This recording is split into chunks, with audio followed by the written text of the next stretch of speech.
We got sound, we got camera, and make sure I turn it to live because it's not, of course. Give me a moment here. It says unlisted, change it to public. And we go live, vatos. Macaya. Yes, this is a transmission of spirit, holy ones. And I welcome you to this gathering. We're going to go deep into this information, realization. This is your identity. Yeah. We are raising our consciousness up into that indigo ray. Hello, indigos. And when we say indigo children, you could say indigo adults, right?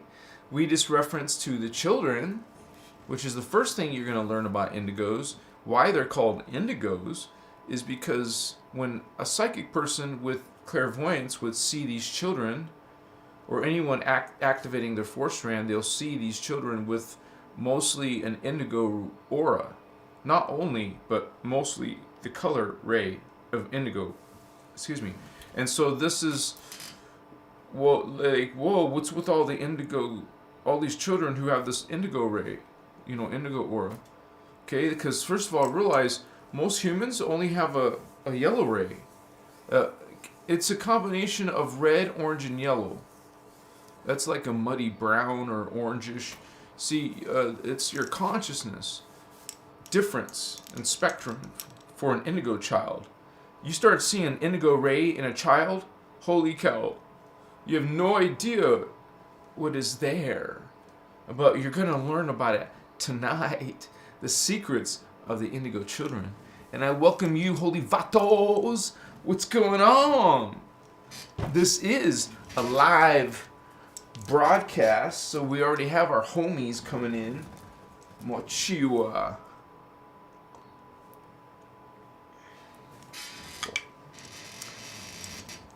Jason, yes! Welcome, Holy One.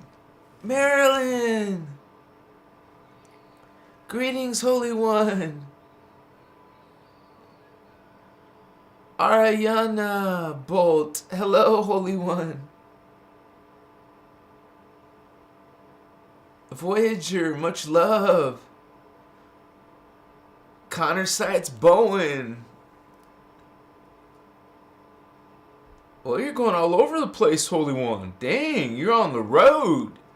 You're exploring. Starman, what's up, brother? All right. Thank you guys, all of you, for being a member. Much gratitude to you. Much, joy. Stoked to be here, says Nikki Apatry. What's up? Gabriel Walls, thank you for being a member, Holy One. Yo, namaste. Holy Ones, love you all. Machiwa, Thavian, yeah. Yeah. What it do, all my big homies? Namaste, says Sinister's Trek, 100%. 300%. Trinities. Yeah. Yes. Much grace, much beauty. All of you star seeds and indigo children coming in the house. Coming together in this congregation. Not under fear, not under guilt or shame. Bless you if you believe this. I love you. I serve others. I serve light. This is my covenant. Machiwa. And some of you are serving light, yes? When we talk about the indigo children, holy ones, these are the highest level consciousness coming in. And even though we just look like chill people, we're just like, normal, not normal, but not alien. Machiwa. We're going to talk about that tonight, the origins of Indigo Children, because most of these, what, if you want to call it, documentary of Indigos, which is not really a documentary on Indigos. Sorry, Vice or whoever making these it's like 30-minute documentary about Indigo Children. Okay, much respect for trying. We're gonna bring this through. Just chill, just kick back, no script, no pausing, no stuttering. What's up, Vato? It's a flow. And if we're talking about the indigo ray, chicas, this is flowing, man.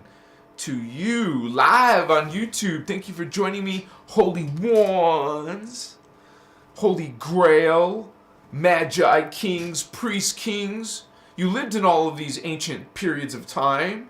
You had to counterbalance the dark illuminated ones. We're counterbalancing, okay? So we always come during Ascension, and by the way, so do they. There's always going to be their puppets and little control, forces, mind control, spirit control. This is what dark consciousness is about. And so, Holy One, Indigo Child, you are the counterbalance of that. Understand, it is a spiritual war. We want to get along and have peace. Hello, the dark beings prey on us. Prey as in Prey. They're coming to feed off us.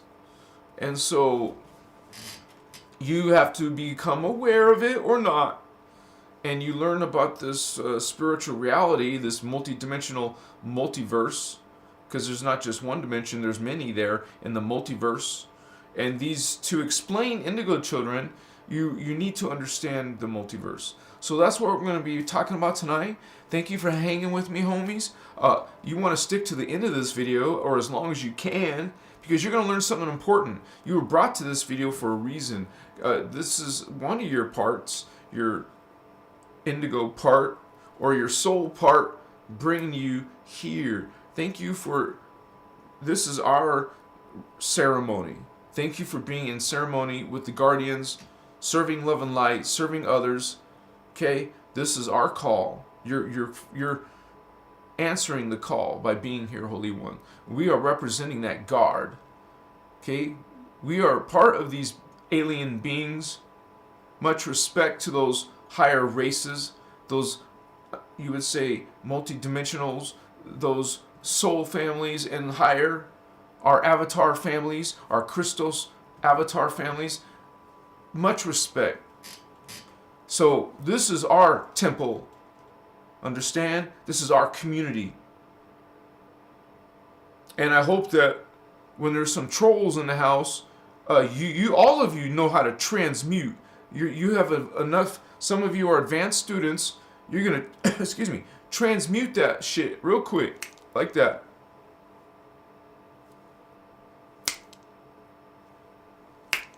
I can't do it good right now. There, that one's louder. Oh, now it's hurting. So, anyways, just like that, man. Transmute that shit. Spiritual Aikido. Because Aikido is where it takes the person's power and goes around, and so they're going against their own body weight. It goes against the person attacking you. That's what Aikido is about. They're not offensive. Even though Steven Seagal makes it defensive. Offensive. Mochiwa. So, besides that, I have some awesome moderators in the house. Okay, they know what's up. They know what's not accepted by, when you're unkind. Or we call, you could be unkind. I don't mean that. I mean disrespectful.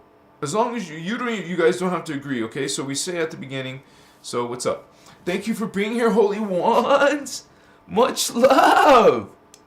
And some of you are the real Christ, the real light, not the fake God, not the anti-Christ.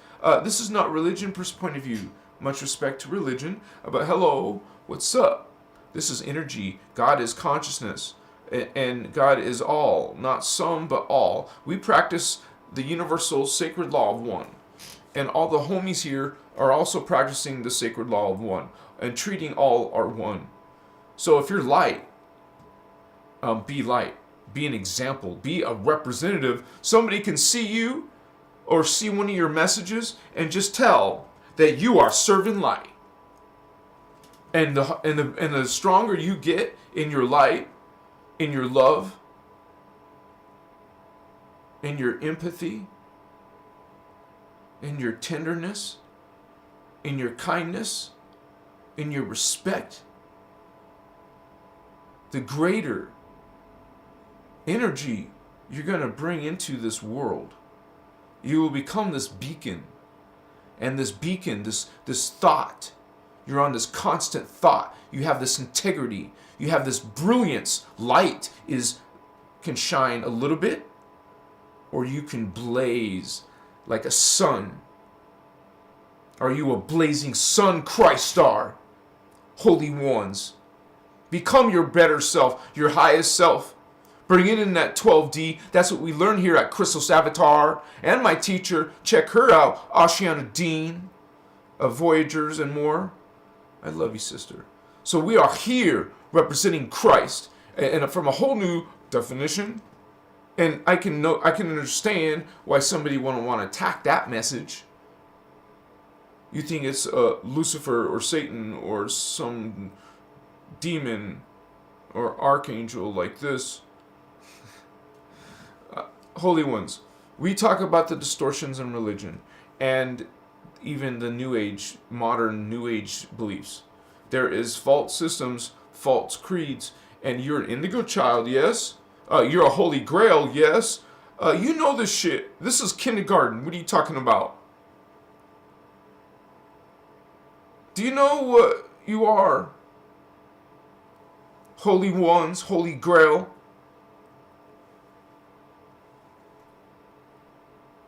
Okay, so just to jump right to the gun. Okay, we're in the third dimension, 3D. We are embodied in 3D. One thing you learn here with this information, the innerchristos is called, the Maharata, you learn, besides that, all are God, you realize that you're part of this, and that you have a family of consciousness, and there's concepts of reincarnation, but the truth is, you have many selves that are happening at once, not in time. Time is an illusion, but we make reference to time because the consciousness experiences it as time, like it's part of the simulation.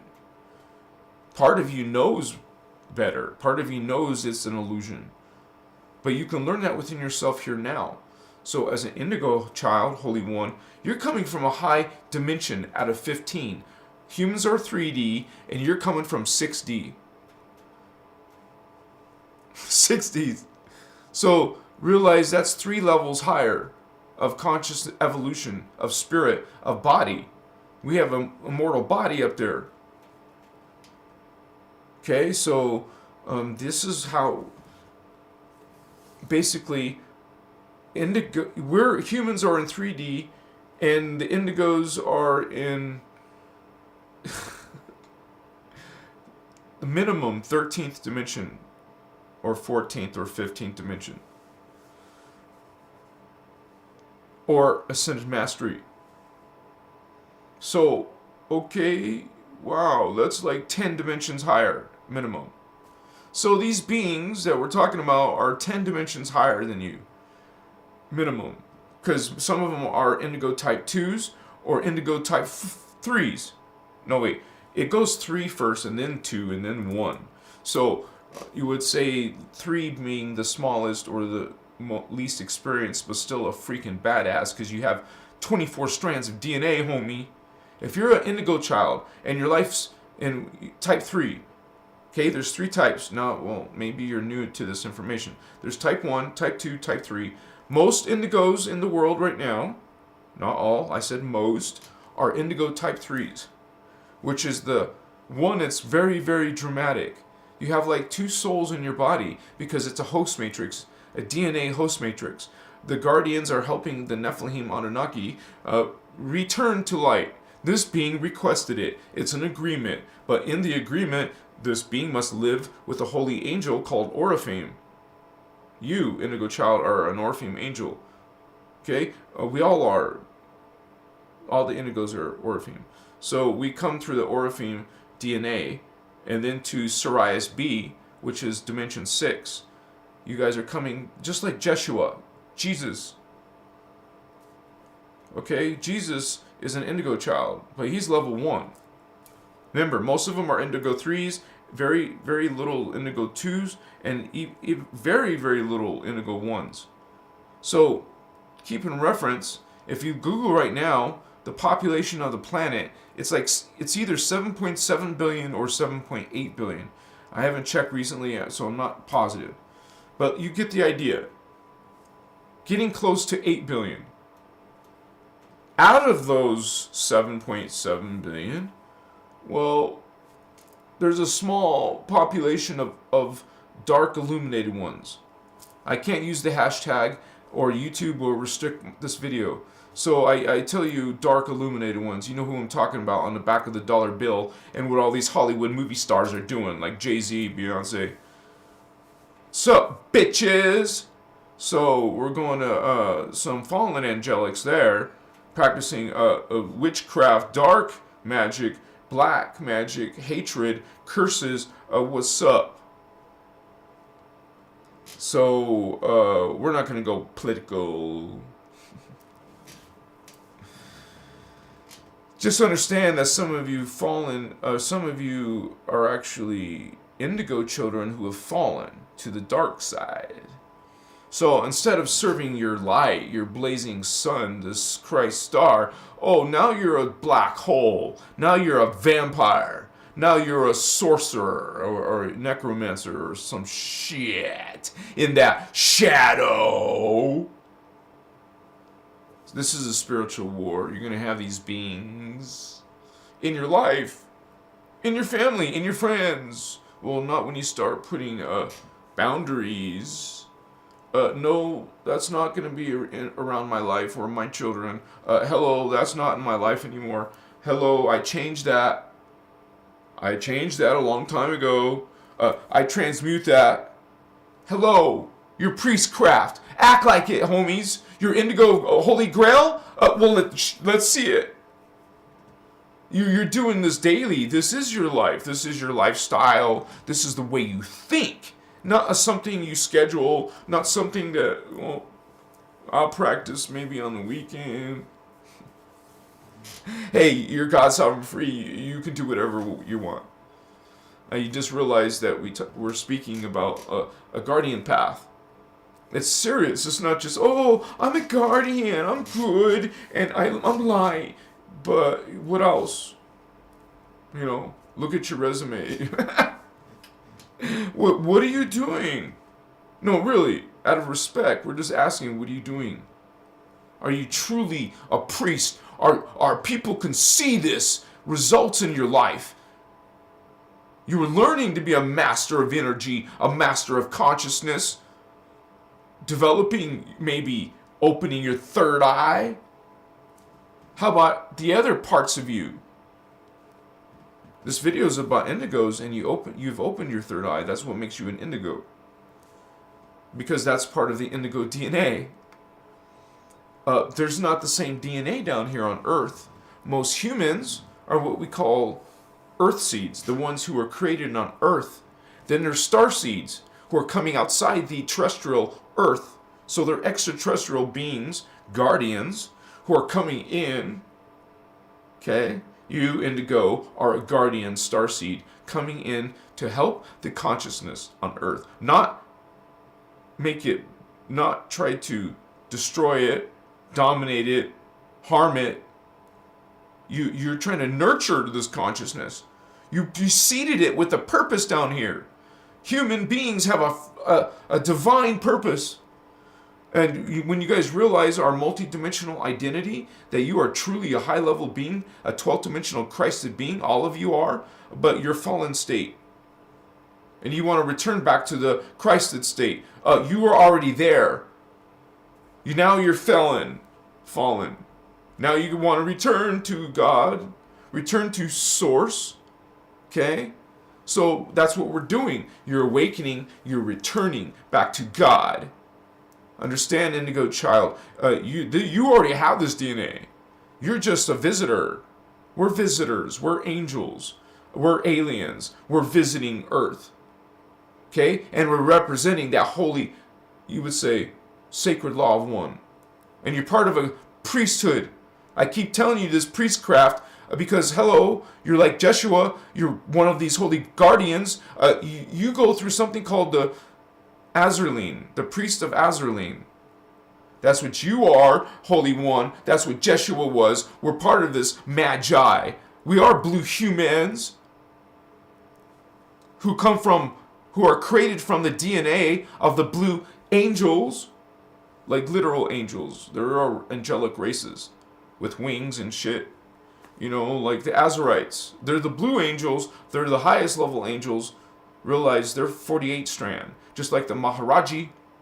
The Maharaji are 48 strand. Now the Oraphim have 24, 36 strand. But there is something called an Emerald Sun Oraphim. An Emerald Sun Oraphim is like Jeshua with the 48 strand DNA. So this is part of your heritage. This is part of our heritage, Holy Grail. You're a priest of Azraline. You're awakened indigo ray. Not blue ray, not green ray. We're talking about indigo vatos, the sixth dimension, the sixth level of consciousness. And you're returning from, remember, minimum 13th dimension. You come from the 13th, 14th, 15th dimension, or through the metagalactic core. You're coming in, then to Sirius B in the dimension 6. You go through the stargates with your consciousness, your Merkaba, vehicle of light. This is what the Guardians use. You don't need a spaceship to travel. You use your Merkaba. This is part of this science, Fatos. The Ashanadine knowledge, science, Kalantic science, Kathara. This teaches you how to do that. You will have control over your DNA, over your chakra development. You learn this information. I recommend that you go search your name, Ashiana Dean Voyagers 2 or 1. Voyagers 1 is for basic stuff. Like, you just barely don't even believe in aliens or nothing. Then read Voyagers 1. If you are knowledgeable about aliens and stuff, start reading Voyagers 2. You're going to learn about Lemuria. You're going to learn about Atlantis. You're going to learn about all that. Well, I make videos about this too. One of my first videos on this channel was about the angelic human race. Are we angelic here in 3D? Where we're at? This is 3D. Hello. Are we angelic here? No. But this is a multi-dimensional aspect of us way down here. This is part of us. Eventually you make it. You ascend, Holy One, right? You return to your Christed level. You expand back to that level of towards God more and more and more. Okay? That's angelic. That's the angelic human race. Not this. Of course not. Look at us. We're a copy of a copy of a copy of a copy. We're a distortion of a distortion of a distortion. Get it? Fallen beings. We're returning. We're returning back to our original selves. We're going back up that Jacob's ladder. Mochiwa, Mokoye. Chakra by chakra by chakra by chakra. We're going all the way up Jacob's ladder. You are bringing, excuse me. You are reactivating what you already have, honey. Your superhuman powers, your angelic body form, your angelic consciousness, your archangelic consciousness. It's all here already in this body. Why do you think they want to distort your body so that your DNA? Why do you think they want to distort the human genome? Well, because they don't want you to be human. They want you to be transhuman, something other than human. You're born this? No, you don't want to be this. You want to be trans yourself out of that. Sorry, not human, against human, want to change human. No, thank you. Understand, this is a extraterrestrial attack. These are beings trying to change, modify, like we said with the DNA, distort you, mutate you. It's working. It's working. Look at our health, like around the planet. Look at people's health. Look at people's symptoms. Look at people's mind now, and fragments, distortions, problems, issues, darknesses. Is that a word? Darkness. So what is going on? There is a freaking attack by this intelligence that is wicked. The Guardians don't say wicked, because how can anything be evil or good if it's all God? It's within the all, so you can't have good or bad. I just say wicked because you guys know what the F I'm talking about. When someone's torturing someone, doing horrible things to people, hello, that's wicked. But you don't want to say that word? Okay, I'm going to say that word. It's wicked. Part of God is wicked. I can say that. I am God, sovereign, free, honey. I'm distorted, sorry guys. Pay no attention to me. I'm just joking. I love you.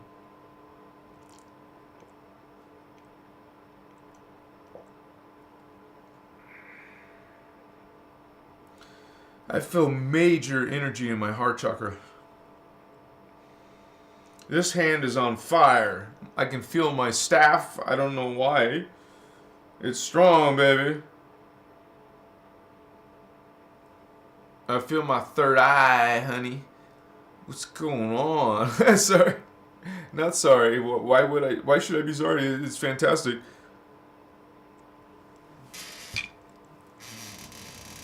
I had a lovely day today. I was with my niece. And I know she's an Indigo Child. And since she was young, I knew her family, our family doesn't know. I know she's an Indigo Holy One, Holy Grail. So she's all like happy just to be like holding on to me. Oh my God, that just like feels so awesome, right? To this love of this little precious Indigo who's. And what did we do today? We went to the Crystal Gem Show.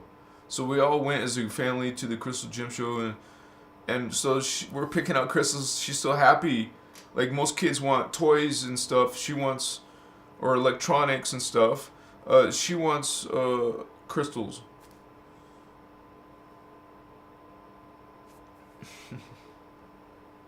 Anyways, it's not like I had spent a lot of time with my brother and sister's kids. Because I was living in Nevada for so long. But when I came back, it was so nice to reunite, basically, new relationships with my family and my little nieces and nephews. Excuse me for a second.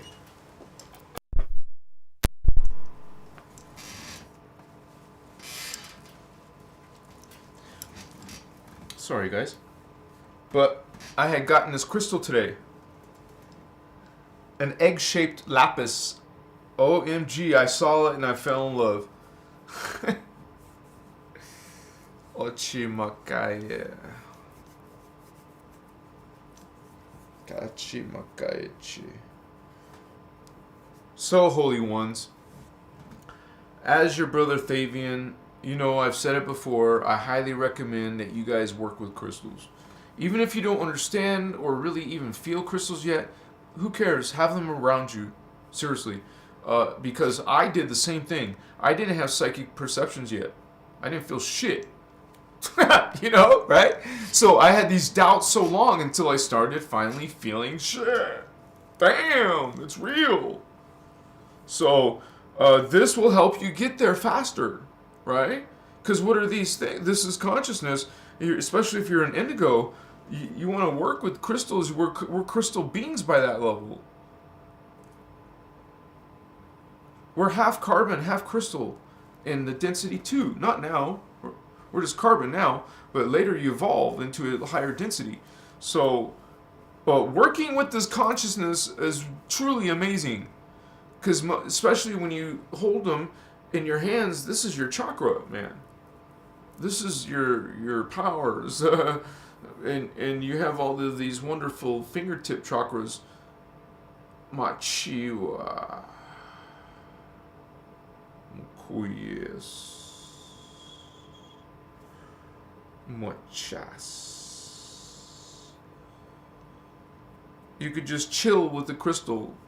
You and your little crystal, just play with it and feel it. Feel it. Sense. Close your eyes.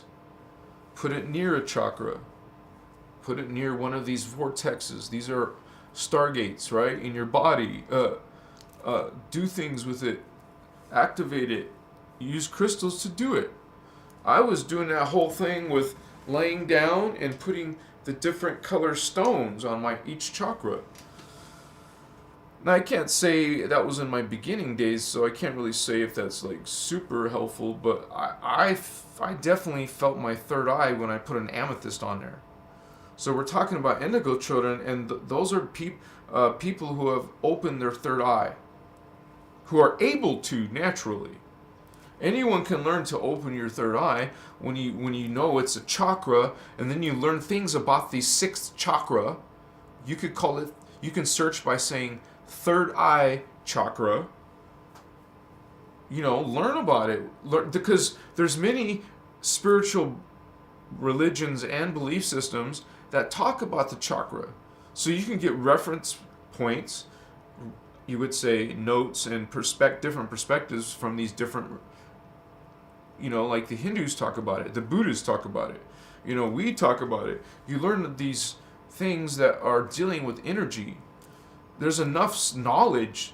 It's not like, only limited to the Christos information, you guys. You can learn stuff in yoga.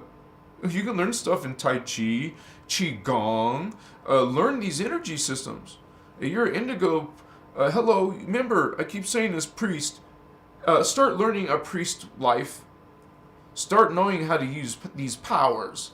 Because you didn't just come here to do nothing, Holy One. That is a tragedy to waste a whole life and not use your powers to make changes in this world. Divine changes, transmutations, manifestations, bringing your divine will, Holy Indigo, into this world. Maybe your service to humanity. Maybe your service to the planet. You're working on healing the grid. Maybe both. Some of us are teachers. Some of us are healers. Some of us are doing this indigo host matrix. Angel and devil in one body. That's a great service you're doing. It's not fun, but hey, what you're doing, helping another race change to another identity. A fallen race become back to light. That is a great service. Honorable service. Machiwa. So I'm going to use some notes today because I want to talk about all three, not just type 3s. Because I've covered that in some other videos, but I want to talk about type 1s and type 2s. And we just want to say right off the bat that Jeshua is a type 1. And before all this Stargate opening cycle, there was only 350.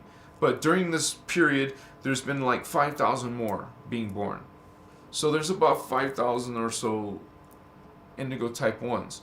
There's a lot more, like maybe even a few million indigo type 2s, like me and like some of you. I don't know, I might be indigo 1 because I feel myself expanding my DNA more and more in my lifetime, in this past few years, and I just feel it accelerating. I'm meeting a lot of you guys who are really awakened, and like I keep saying, that we activate each other. I can give you codes, you give me codes, holy brother, sister. For real. We're some of us are Azurites. Some of us are Azurites. Which I told you earlier is the Blue Angels. That's what Azurite, that's what Ashiana's first company was Azurite Temple. So that's where that's coming from. This is one of the highest level security beings too. Nobody F's with an Azurite angel. But of course they got something called the Azurites, so that's not exactly true. I guess, they can, some of them have been killed because they got the DNA of an Azurite, and they created this being called an Azrael. It has some of the DNA of the Azurite. So just think about it. You find some super race, and you take the super race's DNA and add it to your people's race. Basically, that's what happened to the Anunnaki. A lot of races are using Anunnaki DNA and splicing it and making hybrids. And think about it, there must be the same thing going on with Indigos. Somebody spliced some of the Indigo with the Anunnaki, Luciferian. Wow, they're trying to get your codes. It's kind of like the body is very valuable. And all of these crystal city wars, they were temple wars. The temple wars were these freaking crystal cities in the earth. These giant crystals that were so big, like the size of a building, like the Empire State Building. They made cities in those things. Little cities. And that's what the whole thing is with these fallen ones. And you're Indigo, you've been in the crystal cities, Vatos. Hey, maybe you don't know it and remember it yet. Those are activations waiting for you, sleeping one. My green tea. I promised to get a new cup. This is with my family. They only have a couple cups.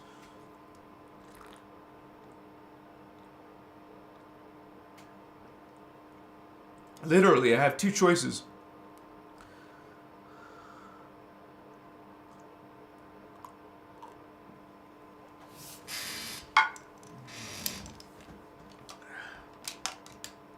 Thank you guys for joining my live. I love you. Thank you so much.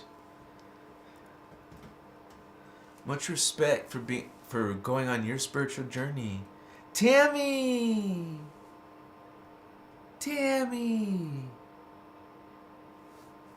What's going on? Machiwa, da da da da da da. Machiwa. We gotta have a Machiwa party, man. What's up?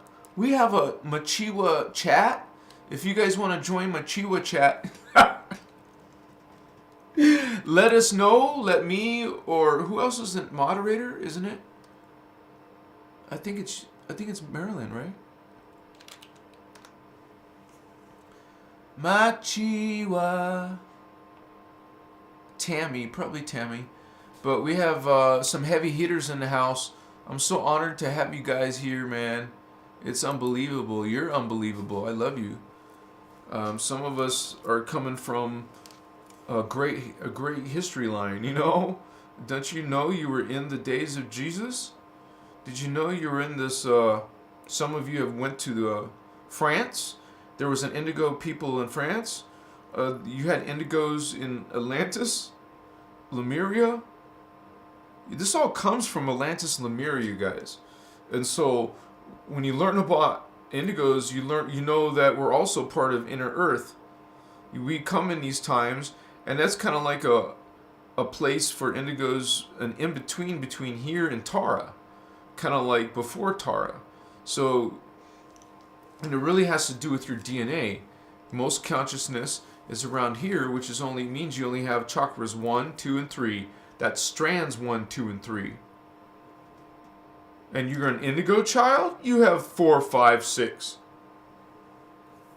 So, this is about who Indigos really are from a spiritual point of view. Because when you're trying to get some idea of Indigo Children from like a documentary from the Vice channel, who just basically puts down Indigos. Do Indigos have issues? Of course. And there's reasons why. And that's the ones we talked about is the indigo type 3s, who are probably going bonkers because they have a Nephilim soul and an Oraphim angel in their body. It's an agreement between both. So the point is, this 11 strand and the 24 strand, because you're the 24 strand, this is a Nephilim inside you with you, and you have the final say. That's the agreement. You're helping this 11 strand at the end of this life become a 12 strand.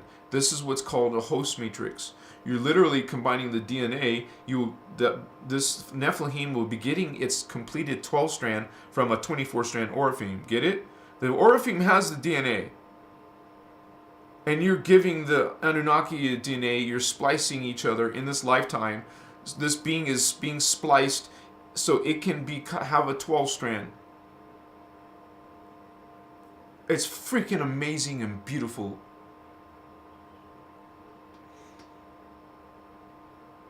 This is what an indigo type 3 is. And your life is literally like having an angel and a devil in your body. Dark shit. Or loving, blessed thoughts. Dark shit. Or sweet and angelic. Back to Dr. Jekyll and Mr. Hyde. If your life is like this, just realize, hey, you're a freaking badass, but that you're probably, either the Nephilim or you're probably the angel.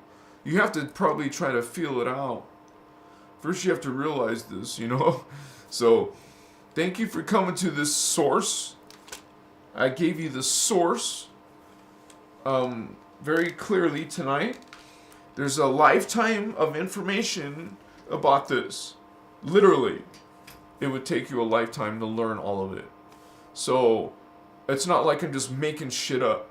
Okay? Because you're going to see false creeds about Anunnaki while people are praising this being, just like they praise Jehovah, an alien being that is dark and angry, burning anger. God is described as having burning anger. God has said, I hate you, Israel. God wipes out men, women, and children and animals. Okay, I know you've heard this before, so now we're expanding beyond this. Negative gods. Wow, what are those? What are those negative gods? That's the ones that you're worshiping. Blindly. Subservient to this, Lord, to this, all these titles and authority and punishment and, wow, cursing you into a eternity of hatred, machiwa, agony, affliction. Wow, yeah, no. So, you're Indigo Child, you are a priest of light, dude. Understand, vatos? Spiritual gangsters? You're part of this guard. You are the guardians.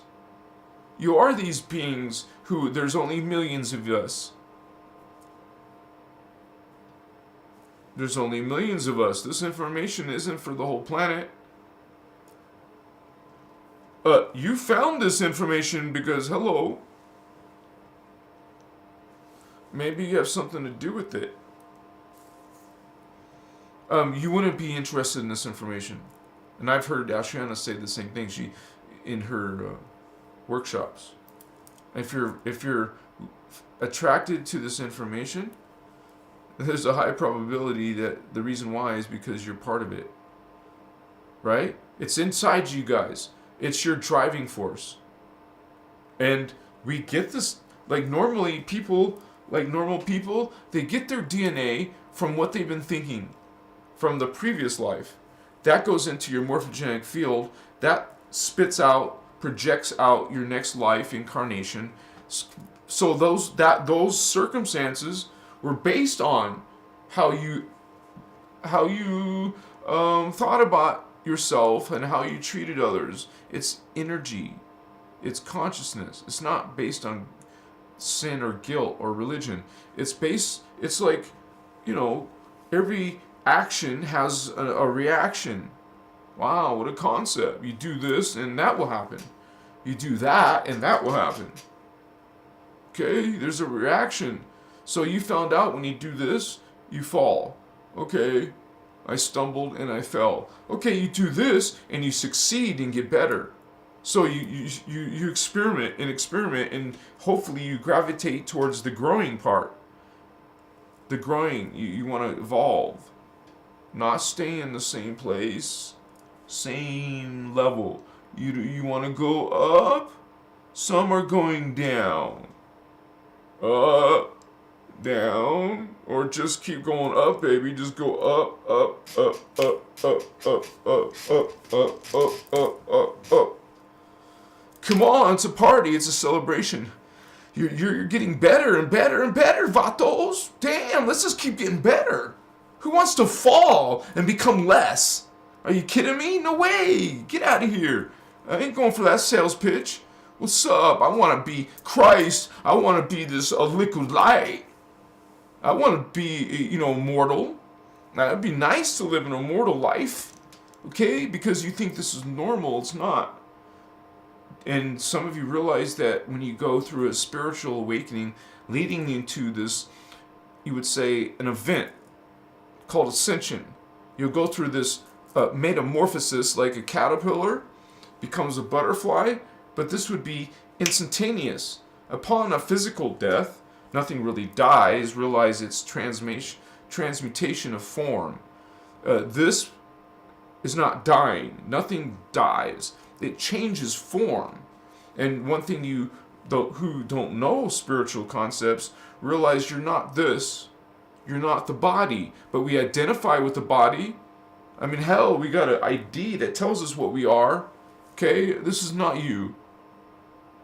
Alright? You're the consciousness. The thinking. What's thinking inside you is your consciousness. Religion calls it a soul. It's your consciousness. It's all consciousness. There's you and your body consciousness. There's the earth consciousness. All the beings that are and other consciousness in the world. It's all consciousness. The concept of soul is, from the guardian point of view, is a level that you will get to. You will get to the soul level. And the truth of the matter is, we are the soul level. Perceiving itself in the first density as an incarnate. This is why it's called reincarnation. You're incarnating. So you're there, projecting, incarnating, go through the fetal integration process into the little baby thing, embryo. And now you're inside it. You're inside the fetus that becomes a baby, grows into an indigo adult. That's how you got here. That's how aliens get here. They're part human. They have part of the DNA of human. They're both human and other species. But they look like human because it's designed to you look like human. You're mixed with the human, looking human because you're part human. But no, not everyone knows that there's part human beings here. But okay, we're talking about the good ones. There's also dark ones doing the same thing. They incarnate into the fetal process, into the little child, and become this dark seed. Beings serving Antichrist, serving the darkness against the light. You're a vampire. You're a narcissist. You're a psychopath. You're a criminal. You're the one, a politician. Sorry, I just made that up. That part up. You are this. What? So, we do this peacefully. You're an indigo ray. We do this through consciousness. We do this through social media, through consciousness. We do this in a one-on-one, in person, through consciousness. The whole world is consciousness. Your life is consciousness. You are consciousness. You are fourth dimensional consciousness embodied into a fetus that's third dimension. You're not the third dimensional body. You're the fourth dimensional consciousness. Now take that higher to indigo. You're not a fourth dimensional consciousness. You're a sixth dimensional consciousness coming into a 3D fetus who becomes an indigo child. Now you're an alien human mixed with the humans. They don't know better. No one knows. That's why the government is taking your blood when you're born. Because they want to know. It's in your DNA, Vato. Your soul bringing in some code into your parents' human DNA. Mixing. It's a mix. You're mixing to a soul from a sixth dimension, from Sirius B. You're a Syrian, Vato. You're a Syrian starseed being coming to Earth, just like Jeshua is one of these beings. But you mix the Syrian with the human. Now you got Syrian human Indigo Child. Now the dark beings are doing it. Now you got a soul of an Anunnaki going into the hybrid Anunnaki human DNA. And now you got same thing. They don't have to come on spaceships, but they can and do. But they're also coming in flesh. Isn't that body snatching? When now part of the population isn't human, now it's half human. And something else. Like reptilian, too. What? Bullshit. Prove it. It's right. Don't let them have your freaking baby's DNA, Vatos. What are you doing? Well, I guess you give them all your shit. You don't know what privacy is. You don't know what to be no trace. You don't know how to leave no trace.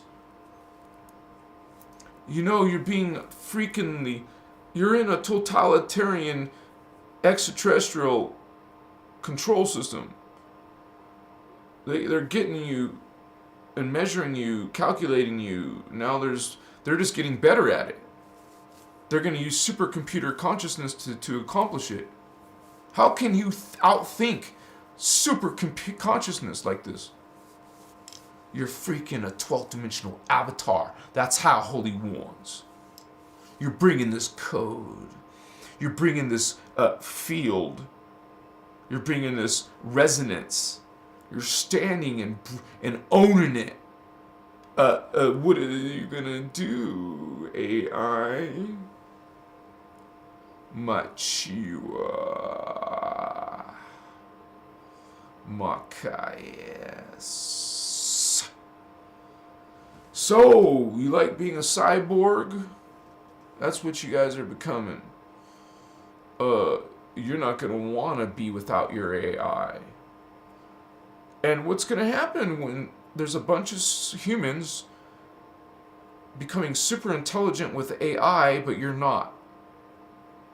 So a bunch of cybernetic humans will be more evolved than you, and what are you going to do? What's your life like now? What's going to happen there?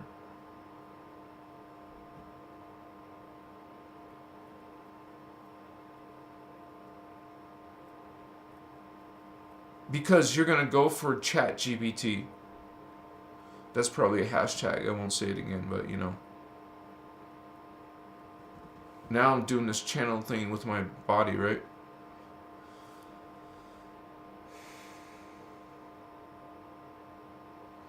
You will be freaking loving it, man.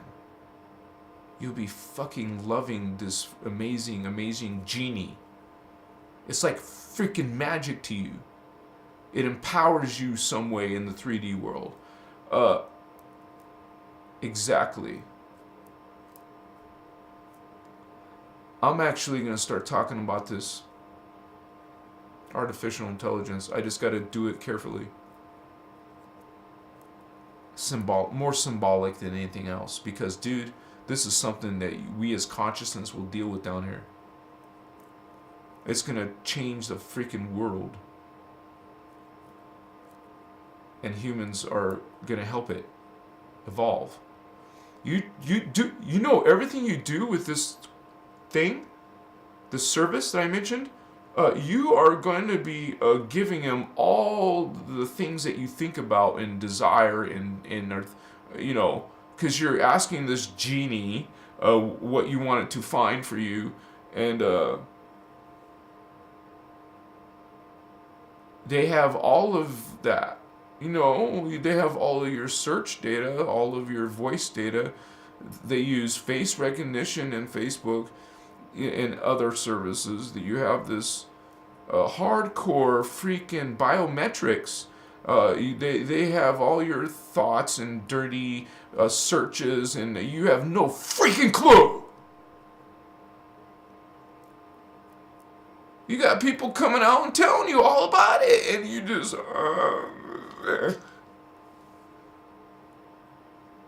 this is consciousness. This is discernment. You see this, and you see other light workers talking about it. You know something's up then. Pay attention, maybe, holy ones. I don't mean to get off topic. Sorry. Indigo Children. So, Indigo Children, and we will get lit soon. We're going to get lit. Yeah, I want cheese. So, we're going to get lit. Who wants to get lit? Yeah. So, Indigo Children, understand, have been coming in since 1750. So, let's get the lowdown on the Indigo homies, okay? They come during Ascension, which is the Stargate opening cycle. They will become right before the Stargate opening cycle, since 1750 AD, and they would be coming in this, what you call, progressive periods, like batches of indigos, that since 1750, and because the dark ones are doing that. They actually started, the dark ones started around the 1900s. That's where they started this whole channeling movement. This was going on in the New Age right now, the channeling movement. It's a dark movement. Realize it's a full you, Holy One. What are you doing with that false creed? And people like in religion don't see the false creed. So not everyone's going to be awakening. As a matter of fact, some people are going to think we're the New Age demonic systems, whatever they call it, right? No, we're against the New Age, dude. And maybe we sound like the New Age, but we're not the New Age. Realize this is based on the creeds. If you listen to the creeds of the New Age, it's about worshiping gods. Okay, so it's not the religion God you think. You're thinking you're worshiping some and working with the energies of some fallen, well, okay, you don't know what's fallen. Okay, some Egyptian god, some Viking god, some Hindu god, some Hebrew god, some Christian god, whatever god, what?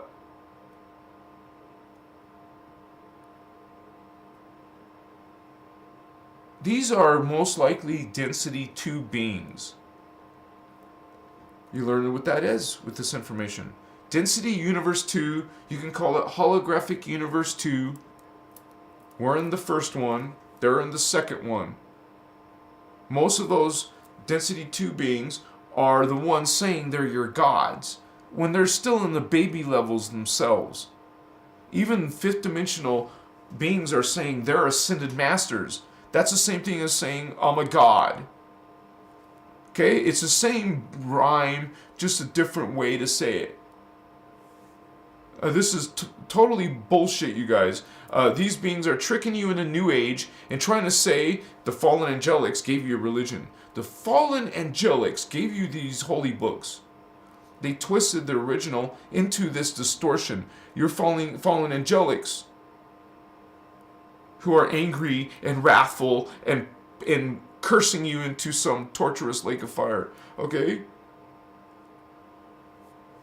Or they'll put down women. Huge red flag. They put down the gender, okay? Patriarchy, hello. Red flag. Red flag, that's an easy one. If we put you to something that measured your energy, and we put you in a state of fear, something puts you in the state of fear. What do you think that does to your energy, vatos? Why don't you test it on some little... No, I'm not going to say shit. So, put yourself in a state of guilt and shame. See what that looks like on the, you know...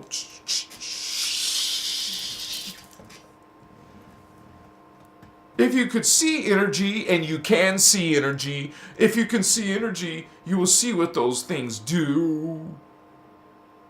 It's about vibration, oscillation, frequency. Hello, and you start to see some distorted frequencies. You know it's not light. So you don't identify fear and guilt and shame with God when you know it's not light. It's this twisted, defrayed, gross-looking energy. Not some brilliance, not some resonance with this sacred geometry of frequency. There's a lot that you can learn from this physics. You can connect things and put sound in water or sand. Vibrate some sand and you will see sacred geometries, vatos. So you don't tell me that there's no energy, there's no consciousness inside of this. It's not alive. It doesn't have code. Look at cymatics. Go check out cymatics. And then you join the conversation. You see sound. There is speech, what you speak.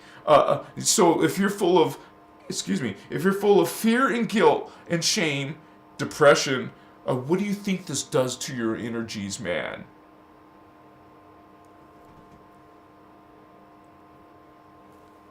What happens if you play these sounds that are horrible sounds, negative, dark sounds, whatever you can imagine, and play that to some plants that are trying to grow?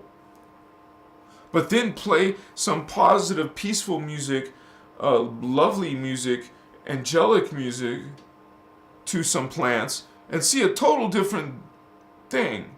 And you know you can actually attach little sensors to plants and get its responses to anger and fear.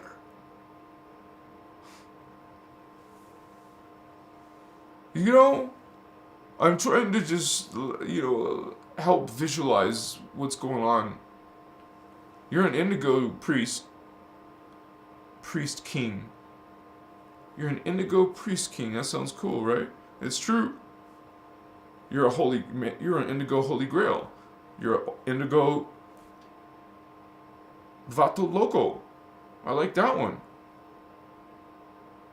Indigo homie, man. Give me 5 on Indigo. Sup? Much respect. Yeah. We're gonna get lit. I'm gonna get lit. I don't know about you. You don't have to. I know you may not want to. So, Christina said, yeah. What's up, Christina? I love you, sister. Nikki did. And Nick, Christina, and Sherry. Somebody was paying attention. Who wants to get lit, vatos? There might be some new people in the house. That's probably why. Yeah, Nikki, Roy. Always lit. What's up? Gabriel Walls. Making some sacred staffs. You're awesome, brother. You're awesome, sister. Gilliana Angelina. Oh my gosh. Now you guys are getting lit. Hell yeah, let's do it. No messing around. You know how I drift off and... Okay, guys, please have patience. This just means getting lit means you take a pipe. You know, maybe you don't have a pipe, but you put medicine in it, and then you get lit. you get lit. Yeah. And then maybe you have something else. Maybe a big blunt, you know? Don't be blunt. Yes, be blunt. Okay, be blunt or smoke up. Get lit, vatos. Because what does that do? Okay, we can have fun and joke around, but what does it really do? It actually takes your chakra, your normal average, and boosts it. We call it like an aperture opening for 30, 40, an hour, whatever. Maybe you're taking gummies, I don't know. But we want to get lit. We're lighting up chakra. And literally, we're talking about indigo children. You will literally feel it in your third eye, the indigo ray. Imagine that, seriously. I'm not playing now. I'm not playing. There is an indigo vortex coming out of your forehead, dude. And coming out your back of your head. Same location. Oh, wrong. Okay, I have a scar on around here. It's weird. But when I get lit, I feel it up here. I don't know why people say between your eyebrows. I honestly don't. You guys, I feel my energy right here. In the middle of my forehead, not between my eyebrows. Not between the brows, vatos. Hey, get lit and feel where it, like, put your finger where you think it's concentrated. Is it right here, concentrated, or is it down here? I feel it right here, dude. The crown is easy. It's not hard to debate the crown. It's the top of your head. The crown's easy. But everything else seems to have a different opinion. The root chakra is by the butthole. Excuse my language.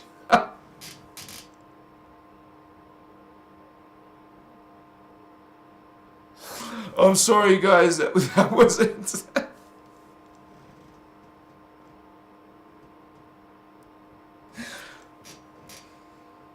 I apologize. By the butt.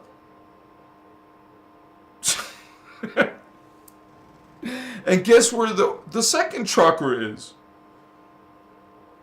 What do people say online? I want to see what people say online. I want to see what their professional wording is for the second chakra. Where is the... No, I know where it's located. I want to see what other people are saying. Where is this second chakra? I was getting some weird chakra located. The mainstream explanation, the sacral, like, never mind. The sacral chakra is the second of the 7 chakras. There's more chakras, vatos. It is located just below the navel. What? Right in the center of your lower belly. And in your back, it is located in the lumbar spine. And and you guys, once again, hey, feel it. Where does it feel? Like you would have to maybe focus and check. When you start finding yourself focusing on your chakra, you will realize after training some of it, doing that, you will start to actually feel it. And you'll know mostly where you can say, hey, that's my throat chakra. Hey, this is my heart chakra. You feel this energy like either a temperature, like a heat or coolness. People are really different. We would have maybe like a sensation of even electrical, right? So we're gonna get lit and let's do this together. Some of us will do it, I guess, and we'll feel it. And I'll even mention it to you, like what I'm feeling live.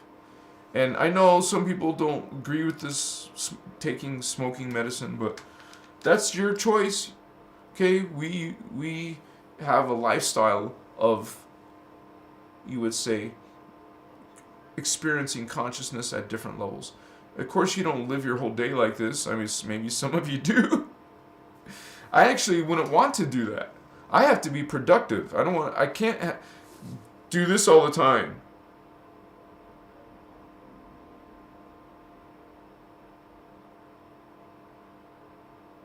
See? I can't cement my whole diet doing that. I can't have myself, after you have the visions and all that, I can't just be tired and sluggish. That doesn't help me. I want to go to sleep. Maybe I don't go to sleep, but you feel like falling asleep. Or just doing vegging. You feel like vegging. I don't want to veg. I got to be productive, man. So I have to, time it. That's why I don't want to do morning lives, even though there's more of you in the mornings. Or at least by noon, but I would be tired and waste a lot of time. I don't know. It's like a choice. So here is my screen, and this is the main diagram. But we're talking about indigos, the third eye, and so you're coming from the angel level. So I'm gonna get lit. I'll be right back. And tell me where you're feeling it. Here's the crown. This is your third eye. This is your throat, and this is your heart. Tell me if you feel it there, in the comments. Some of you maybe are already lit. I'll tell you my comments when I get back. Vatos.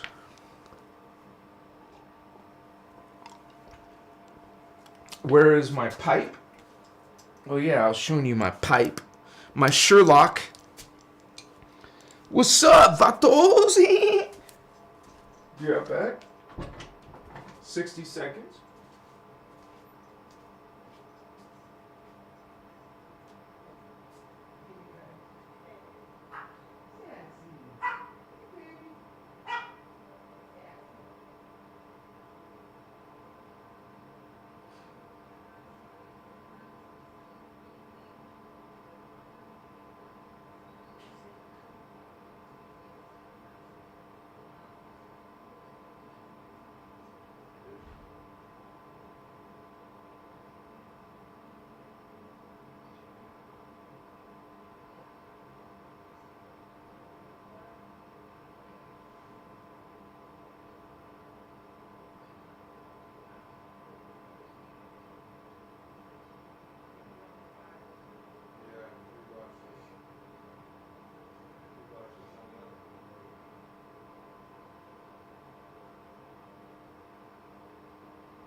Maybe because of all the people from the Super Bowl in town.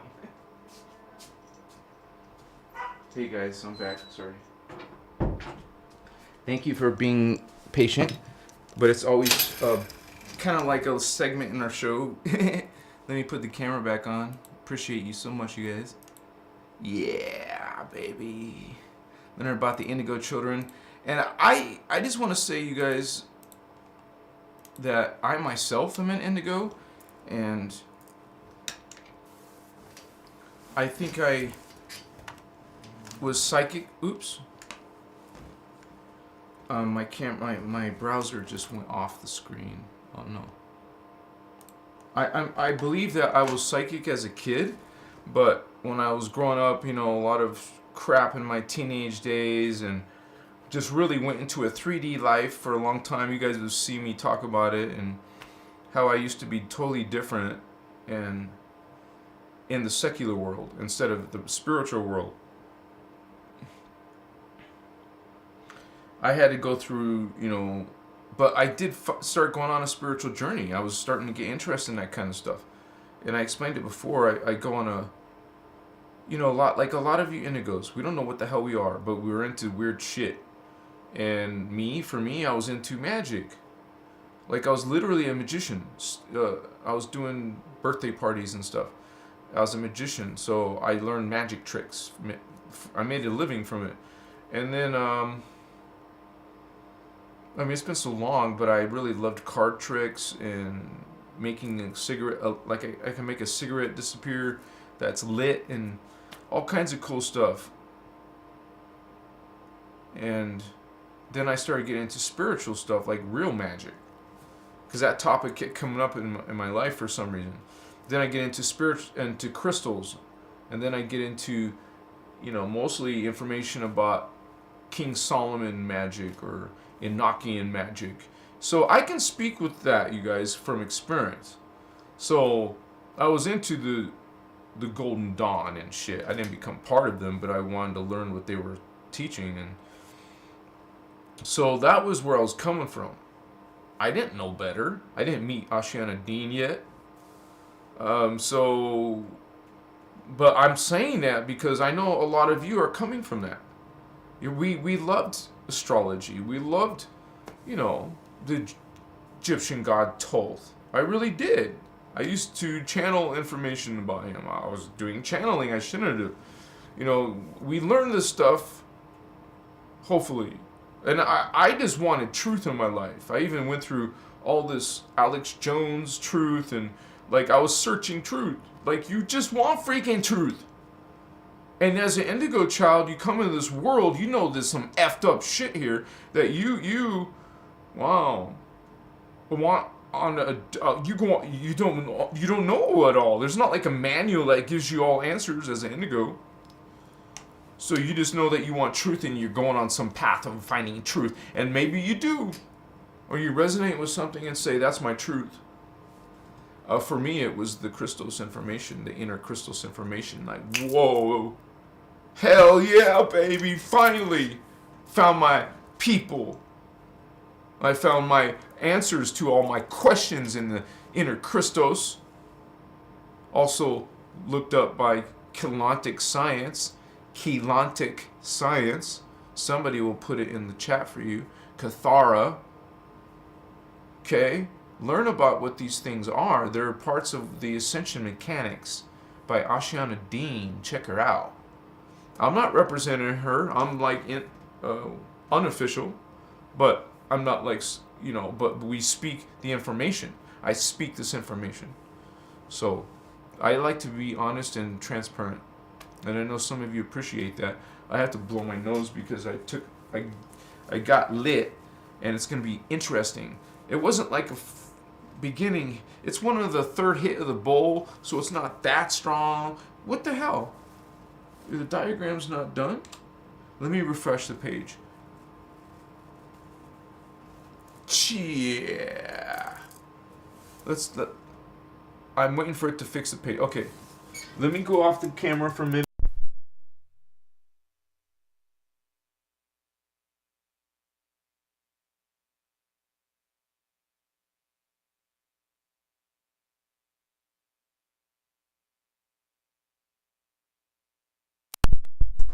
Alright guys, so we're going to start a little lecture. Let's explain this from the top, where the Indigos are coming from.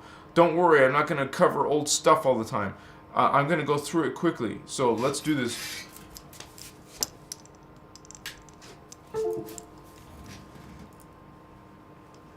Savatos! What's going on? This is the multidimensional time matrix. Have you seen the Matrix? It's not exactly like the movie, okay? They don't go far enough. What we mean by another universe is it's literally a different frequency reality. They didn't talk about it as different frequency realities. So that's one difference in the movie, but I realized that these are all different bandwidths. I didn't mean to do that. My mouse, sorry. These are all different. You see all these dimension numbers? Dimension, D, dimension. They're all different vibrations, frequencies, bandwidths of reality. And in those bandwidths of reality are all these different alien races. Not only these, of course. There's there's probably quadrillions of beings in all this whole shit, right? But we're just talking about, I didn't mean to say it like that. Sorry, guys, that 3D crap. We're part of this majesty. You have consciousness up here, guys. You do have angel selves. You have archangel selves. You have all of these selves. You come from the Ascended Master level. You're an Ascended Master, having this hologram experience. Ascended Masters are part of God. It is God who projected itself into the Ascended Master levels 1, 2, 3, described as sound fields, primal sound fields, the Kundalini, life force energy, which is the highest level beyond Kundalini, life force energy. So we're going to get to that eventually, but right now we're at the highest level of what God created, these levels of the primal sound. And we call them, in the New Age movement, or nowadays we call them the Ascended Masters. These are these freaking giant, these you would say gestalts of consciousness. They're eternal gestalts of consciousness. There is no darkness up here. There is no falling consciousness. It's all light. And these levels of consciousness, these levels of God, God created these beings, and these beings, each level, created these beings. The Rishi, the blue flame first, then the gold flame next. That's the next expansion of this. So this is smaller. It came out of this. So this is the greatest energy. But the blue flame. Out of the blue flame came the gold flame. Out of the gold flame came the violet flame. The smallest one. Anyways, these beings, called Rishi, if you want to hear it from the Lyran language, it's called Brenua. These Brenua are called Eluhai, blue flame, Seraphai, gold flame, Braharama, violet flame. Indigo children are coming from the blue flame. We're a specific race, a specific DNA.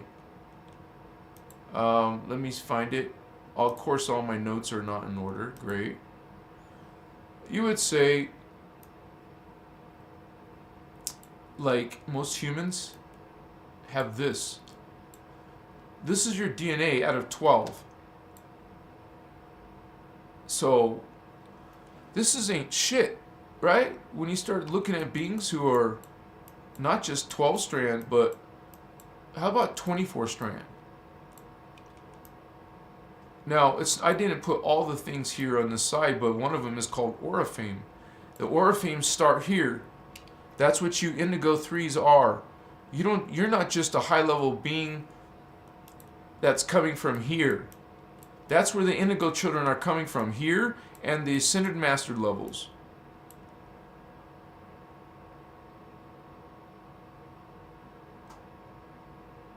And notice the Ascended Master level 1. You're coming from Ascended Master level 1, or you're the holy 13-dimensional Eluhai, blue flame. And the blue flame created the Anu, Anuhazi, and the Anu.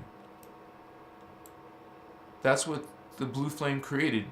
So you understand, you're coming from this heritage. These cat people, the ones in the Sphinx on our planet, is an extraterrestrial relic of it, symbol of it. So realize that these Anu are the ones who fell. They went against the Guardians. They went against the Christ race, the blue flame race. But the Anunnaki are coming out of the blue flame, and so are we coming out of the blue flame. The Indigos are coming out of the blue flame. And then there's the beings that are being seeded down by the Anuhazi. They're creating races. They're the holy race that came from the blue flame. These are the highest created beings. I'm sorry, that's another mistake. These are the highest race. 12th dimensional consciousness. Okay? It's the highest, literally, highest in energy is the blue flame. And so these are the numero uno vatos, like the first ones of all. And they seeded a race right here. And also, I mean, well, that's what they created. And then these beings, or no, you could say the Anuhazi kept on creating life in another density called the Lyran Syrian Anuhazi. Now it's not, it's still a feline race though. These holy Anuhazi. I've channeled these beings, man. I've seen them. I don't want to say the word channel because it wasn't channeling. It was truly connection to myself, as I know. I've seen these beings. I've seen these beings. These beings, from my experience, have wings. And they look like the Sphinx. They're feline beings that look like, well, they have wings. Well, that's what I feel. That's what I see. I have seen these beings as a fetus. I have no idea how that even came. That would have never come out of my brain, man. I would never thought that. But I was experiencing this. And I even heard the roar or the cry. It sounded like an eagle, these beings. Part feline, part bird beings. And actually, it would be more accurate if the Sphinx had more cat-like, no, I mean more,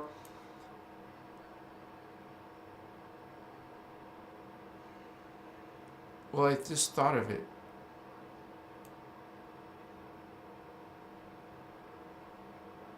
More humanoid looking.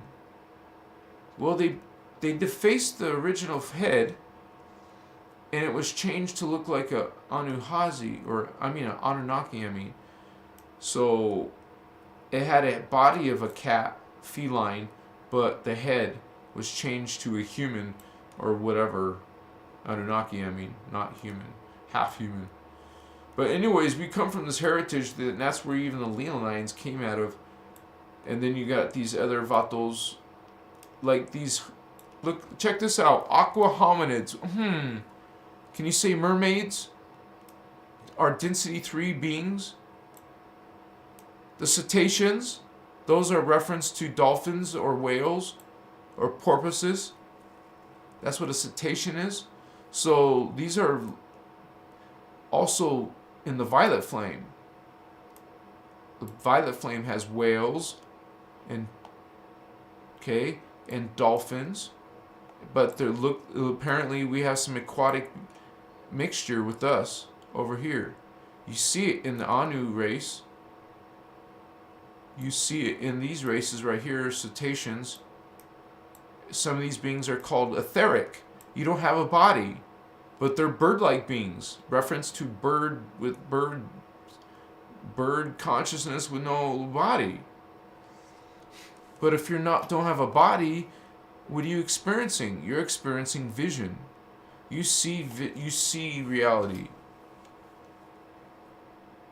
Well, that doesn't make sense, right? But you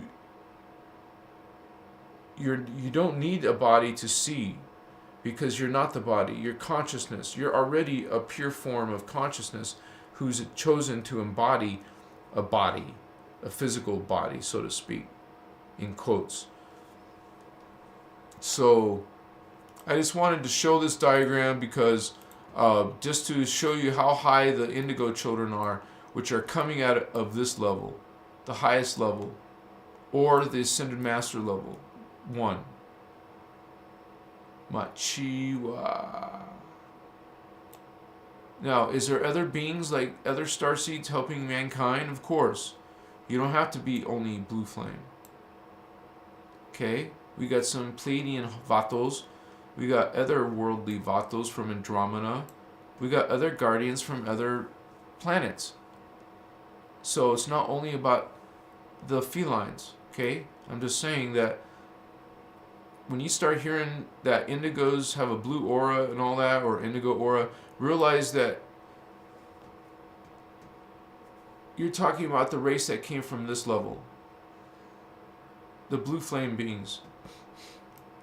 Some of us are what you call speakers of the blue flame. I consider myself that. I align myself with the Emerald Covenant. The Emerald Order is the ones who created the Emerald Covenant. You have the Gold Order, if you find yourself being a gold flame being.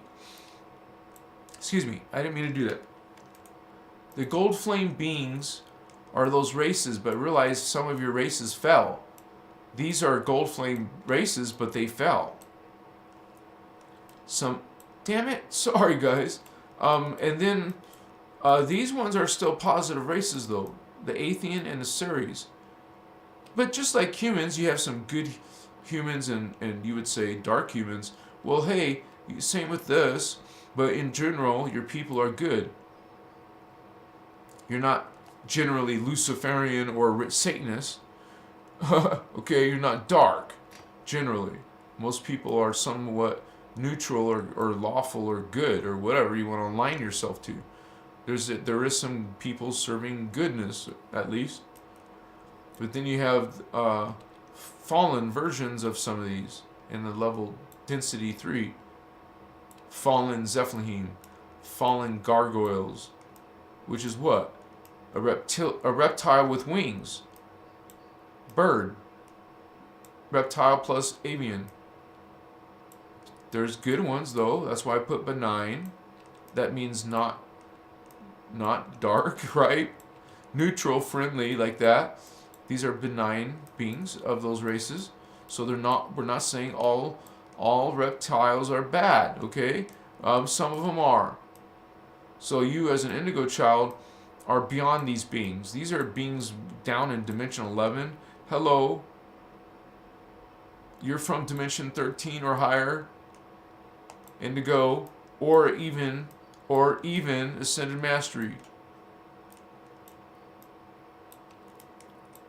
Okay, so you're in these levels, okay, and these fallen ones are right in these levels.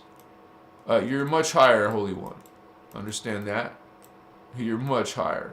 You're an indigo. You're coming from one of these levels. And you have this, like the other diagram. You have from here, this amount of DNA, or this. Imagine there's little chakra on all of these. I didn't have the time to put all the little balls on them. But then, or there's beings with this, like Jeshua. As an avatar, this avatar that was Jeshua is literally, in density 4, he has 48 strand DNA. And he's not a he by then. You're an androgynous. But realize, this is a serious consciousness, dude. This is a major consciousness. Compared to this 3-strand little being and a 48-strand being. 24, 36, 48. So we have some heavy hitters. And these are possible in density 4, by the way. You can have, I'm not saying they're only in density 5. You can have these beings in the lower levels. Like humans, we're a 12-strand. We're a 12-strand that lives in density 2. Why do we live in density 2 instead of density 4? 12. Well, our race was put here to protect the gates in density 2. We're guardians. We're holy guardians. We're security guards. That's why they're trying to bully us down here in Earth when we don't have shit consciousness. This is shit consciousness, excuse my language, compared to this. Or this. Or the, So, I love you guys. Thank you for being on my live, homies. What's up? Oh yeah, I gotta put my camera back on. Okay, let me put the camera back on. And that's what's going down on Earth. If you look at the bottom, that's what's going on Earth throughout your periods of time.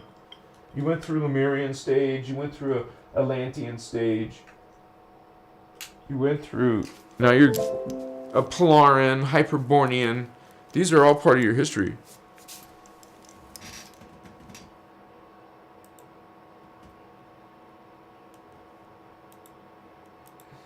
Thank you, guys. Thank you for being here, holy ones.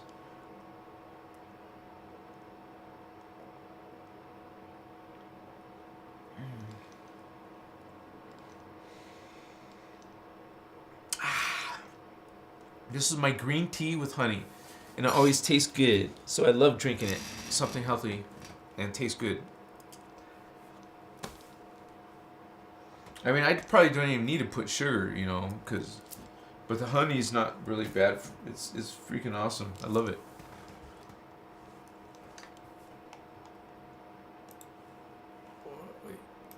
Oh my gosh, it's not being cooperating.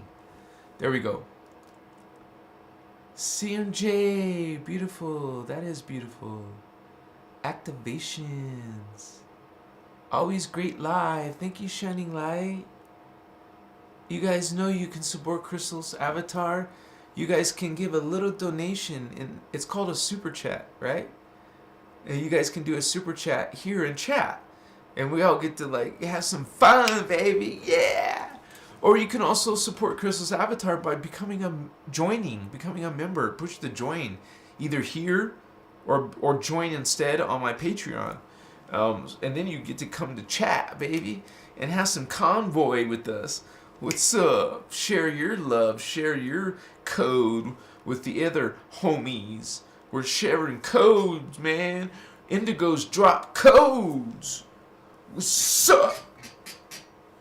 In Earth, sprinkle our codes around. Yeah. Getting that crystal matrix. Ah. What's up? Welcome, Angel. Aquiline Sun Blu-ray host. Oh my gosh. That sounds so positive. Thank you for becoming a member. You're awesome. Much respect. Thank you, Siglin. You're awesome. You guys, you know it's about gratitude and humbleness. I can't imagine how you can do this light worker stuff if you're not humble and grateful. Machiwa. My mom never let me use sugar. I gotcha. Light code's flowing, says Gabriel Wells. All right. Melanie Davis. I'm in Phoenix. Look at you in Phoenix. Omega Perfection Storm. Whoa, that's energy. Yeah.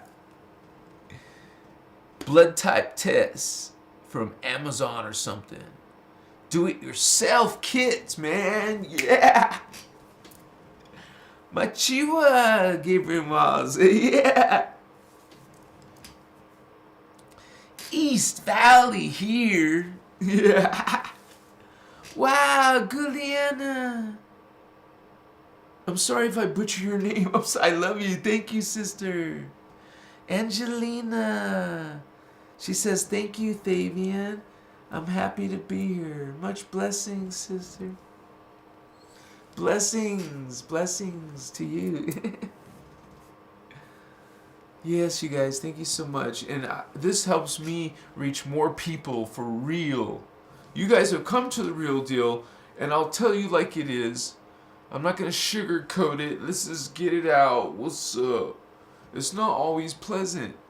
So we're just like, kind of like, you know, we are always going to be transparent and say, hey, always have discernment.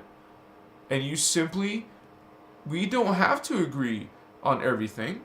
Maybe there's something here you really jive with and not other things. And that's okay. And you probably have other people you like to listen to. And maybe you yourself are even speaking and have a few subscribers. I think that's brilliant. Because we share this code, it's like a lot of hate in the world that's being shared. Well, we're going to be sending our light code out. That's all. That's what we are. You're light. That's our nature. Be light, holy ones. Share this information. Share some of my videos, you guys. Tell more people about the Christos avatar. And we can get a bigger community, a bigger guard, more consciousness flowing in. What's up, vatos of light? Can you really call yourself a vato of light? I know some of you can. You're these rising stars. Machiwa. Mokoye. Bringing in these codes, homies.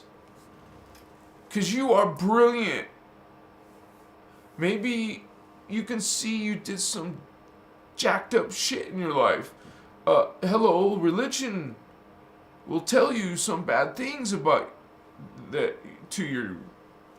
But realize you can transmute. You can actually seek a new understanding, idea, perspective. Machiwa. Wait a second. I think I'm... Michelle? Oh, wow. Thank you, Michelle. You gifted a membership to somebody. Gilliana was gifted a membership. Welcome, Gilliana. And thank you to the sponsor, Michelle. Thank you, sister. You're awesome.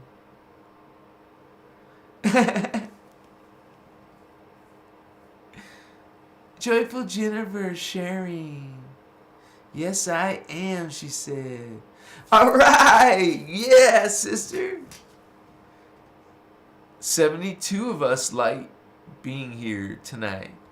7 plus 2 equals 9. You said it with 66 likes.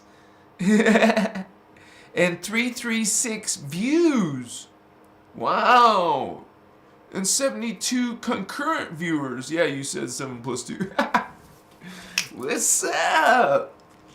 There is numbers in God. There is calculation. There is physics in the Omega 1. No, wait, Alpha. Sorry. There is equations in God. God is science and spirit. What's up, Indigo? We're learning.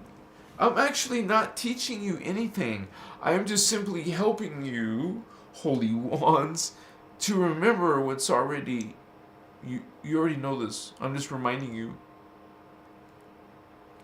And it's not like I have to convince any of you. I don't have to convince any of you. Because the information speaks for itself. Shining Light! She gifted a Christos Avatar memberships. Charles Press. Willard. Welcome, Holy One. Awesome. Machiwa. Na na na na na na. Machiwa. Mokochawa haha. Mokoma. Habasita evi hakasha. Machishuta ana hapata. Hapakachichina hoto haposha. Avakema hata iwa huna. Whoa, damn. That was some interesting code. Blessings, vatos of light. Yeah. More stars. You said it. I wonder who's going to be the first one to get their 6-month star. Who's going to be the 6-month star? Yeah. I love you. Omega Perfection Storm. Genetic Memory Faith Fato. Yeah. Loving it, says CMJ Rosenberg. Yeah. More light. Ah.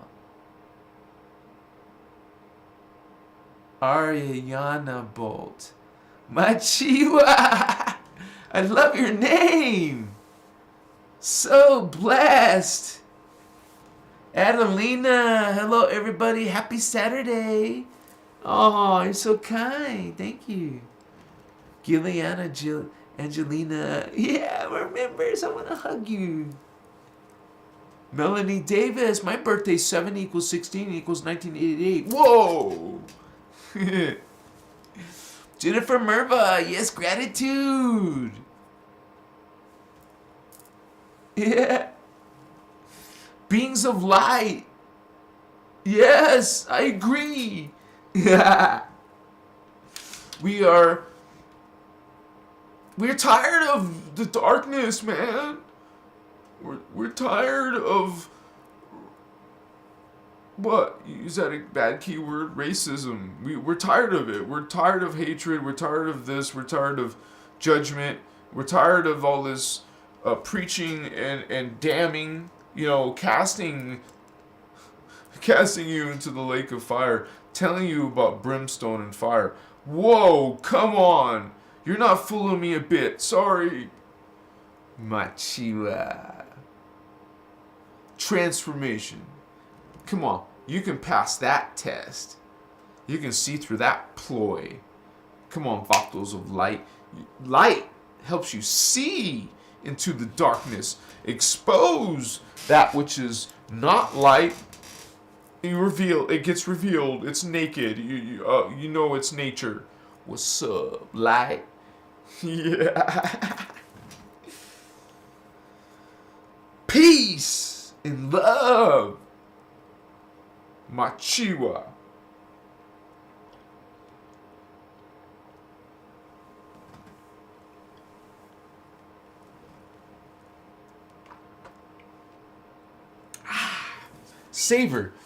Savor the last bit of honey and tea.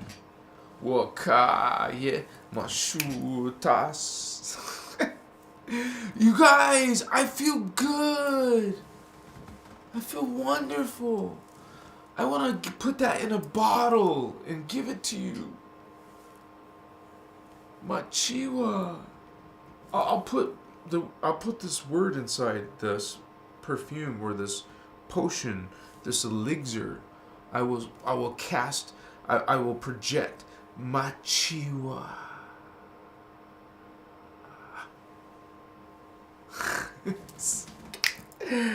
We are these Chiwakoya. Machisasia kama tachiwa patakaima taisitas. Avoka inasa iwakoya. Vasta iosua. Haye wakasia sayumataga iwakasa. Haye posochi wakasa. Haye mosuna yetatiatas. Haye wakanani mosoto anta. Haye kuchicha shawakamata isi. Hoche batachatsaka. Haye wakaini. I could keep letting it go, but I will just push pause. So this is just another expression, and I didn't see darkness there, just letting you know from my point of view. But this will happen when you guys are in a flow of consciousness. You realize consciousness you have inside of you is a collective. You're made of many selves. Some of them don't speak English. Did you realize this? You're not always the same appearance, the same people. You have consciousness in many different versions of humans, different kinds of humans, not just one type of, strand. Makaya, mashuta. So we are souls coming into the density one, becoming into the baby. And then here we are, we're this holy being coming in. What's up? You don't say that right away, but later on you say, what's up?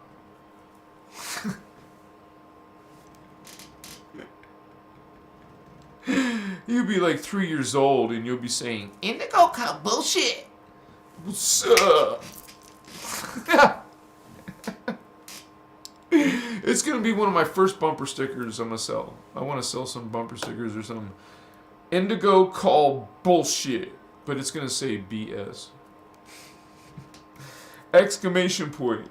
3 of them. Indigo Child bullshit. Maybe capital letters yet. Bullshit.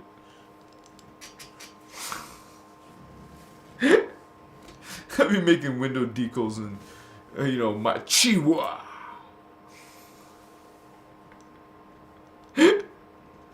What's up, Vatos? I'll be having one. Give me 5 indigo.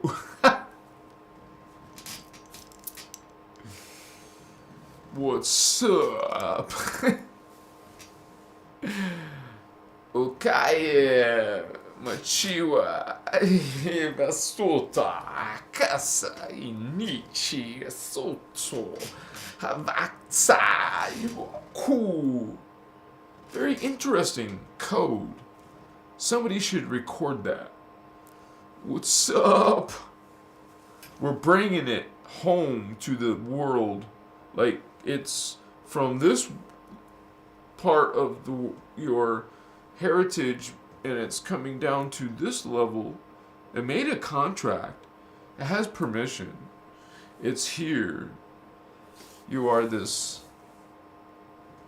being who comes in with this DNA. You come through Sirius B, through the priest of Azraline. You are born into the human drama. You wake up, or don't. I hope you wake up. You're going to be weird. You're going to be different. You're going to be psychic. You're going to have, aliens, spirits, all kinds of stuff. And if you're an Indigo type 3, you have even worse stuff, like dark beings. Maybe you see Anunnaki. Maybe you see reptilians. Because you're part of their DNA. You're projecting it because it's in you. Okay? Doesn't mean you're damned. Doesn't mean you can't be light. Maybe you're light. Okay? So, maybe you don't even want to be light. Maybe you want to be dark. So you have free will, Holy One. I personally choose light, and I talk about from that point of view. What what the lifestyle of being light is, versus one of darkness. So we're not vampires. We're not interested in that at all. We're guardians. and so realize it's a universal law. It's not religion. It's not dogma. You have free will. Okay? It's not some religion giving you free will, right? Oh, you have free will. But punishing you for making a wrong choice? Well, how is there a wrong choice? With free will involved, right? Machiwa. Aqualine Sun Blu-ray host. I choose light, or it chose me, one of the two. You said it, yeah. That's right. That's my code. That's my covenant. I'm proud to say Christ or God. I'm not ashamed. Now, we don't represent the biblical point of view. I love you. We love all because all are God. Machiwa. But we talk about it being consciousness. That also realize there is no gender in God. You don't even have a body after 7th dimension. In the 8th dimension, there's no more body. How do you get gender with no penis, There's no gender with no body. You don't have a body. So there's no sperm count, there's no sex. There's no body. God doesn't have a body. God doesn't have a gender. God's consciousness, honey. And all beings are pure consciousness. Actually, the densification is you could say, an effect of a hologram.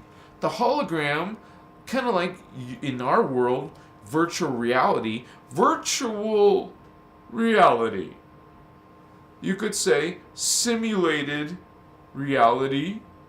It's meant to trick you into thinking it's reality.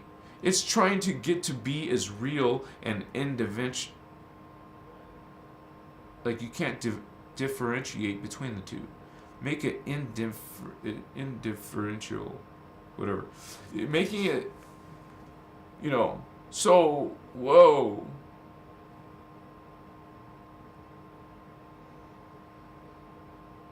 Awakaya. We are these beings, and we're gonna awaken. We're awakening. We're realizing those guardians. You might start seeing them. You might see some cat beings out there, up there, in those visions of yours.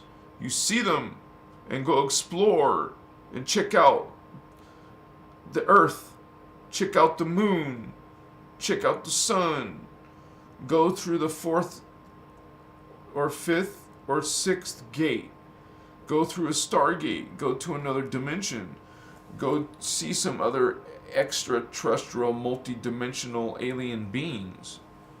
Wow. Trip out, Vato. You are exploring consciousness. You are exploring reality. You don't have a manual to, like the Hitchhiker's Guide to the Galaxy or the universe or the cosmos. Well, you sort of do in the Guardian materials. You have a manuscript. You have a tome of knowledge. You're going to be learning all this, you would say, advanced Templar. It's more than just chakra or Merkaba. There's so much more to talk about in this spiritual science. You're going to use techniques of spirit and science. Okay? So, I'm glad and honored to be part of this. I'm glad you guys are here to be part of this. We're part of this. Seems weird, but we're like involved with the Guardian Alliance, an extraterrestrial, galactic, universal, multidimensional service organization, security as well. Also, part of their, like corporations have charter. Well, one of the Guardian Alliance charters is to bring the information of the law of one. Because this is universal. And there's been some darkness, some fallen consciousness, who are dark beings that distort this concept. They don't want you to know that all are one. They don't get power from that. They want to, now with their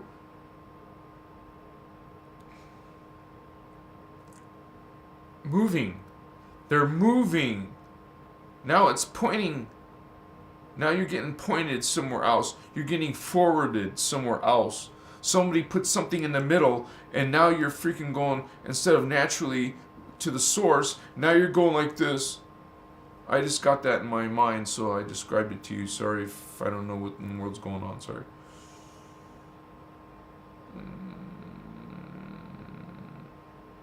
And you hear me speak the same voice, but realize part of my consciousness is coming through with the answer. A higher part, I mean. But it speaks through my voice, but sometimes in another language. So, I think that's a purpose. There has to be a purpose for that. Because later it can be translated. It will be translated. Machiwa. So, I am going through my own changes, and I know some of you are, and we're like tripping out on life, and it seems like some great acceleration happening. I feel it, some of you feel it. And I think if you see glitches, right, in this reality fields, let's report it to each other and talk about it. Say, hey, check this out. Hey, check this out. Because we want to see if there's we want to see the little quakes before the big quake, right? You want to see it happening and get warned ahead of time.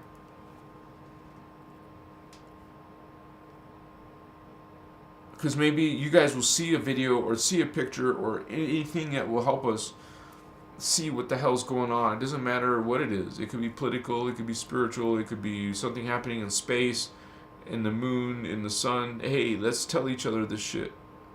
Let's have a fair, open community. And that's what I have at Christos Avatar, you guys. Come join our community. It's $5. And I thank you for the small gift of $5 or whatever you feel called to when you become a member. Thank you so much, you guys, for those of you who are members. Man, you're awesome. And there's more of you now. Check it out, right? The membership is going up because of some of our other members. Some of our other members are bringing more members. I think that's so cool YouTube does that, man. That is blessed.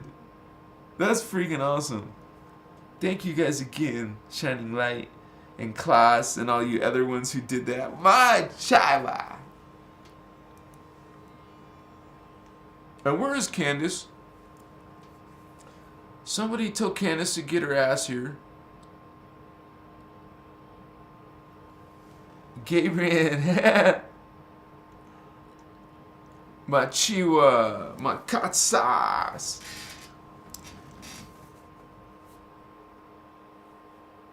Oh, she is? Ah, Candace. What's up? We need your energy. You got some incredible energy, Candace. Such an honor to have your positive power in the house. Excuse me. I'm here, and it's a blessing to have you here.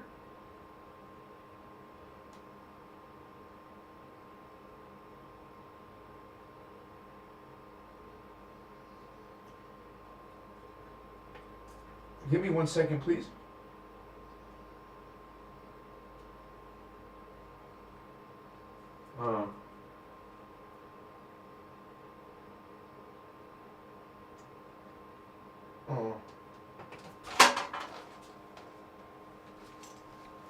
Sorry, guys. I guess I have a tooth of mine bothering me. But anyways, I'll try to ignore it. But this is like one of my favorite topics because we talk about some important things about who we are. And we're not perfect. You know, some of us have messed up circumstances in our life sometimes because we're facing that like the mixed energies inside of some of the indigos that could drive them to, like, a lot of the parents are putting them on these depression therapy drugs, sending them to a shrink or getting them on, like, you know, Ritalin and stuff. Excuse me, I don't mean to be rude or something. I gotta try this. But yeah, it's like, what the hell? That's an attack on these children. You guys understand what you're doing to Indigo children? They feel like they're in outer space. And goodness forgive if you mention that to your shrink, that you can astral travel, because then they'll definitely make sure that goes away.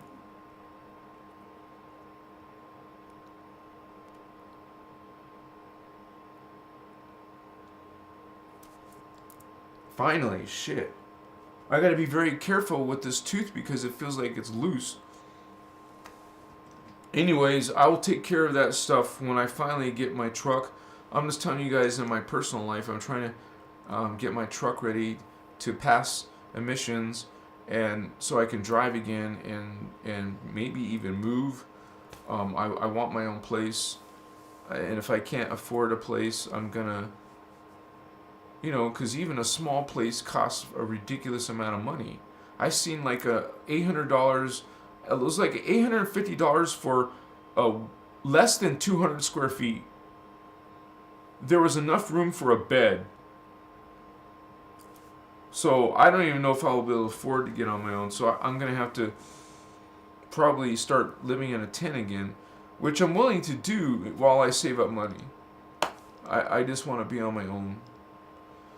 So I've done it before, but that was when I didn't have money, and so I was like homeless, but now I have at least an income coming through, finally, something that helps me get necessities, right? I would prefer my own place though, because then I could have one room just for my show. You guys would see a whole different show. I can't do that now. Sucks.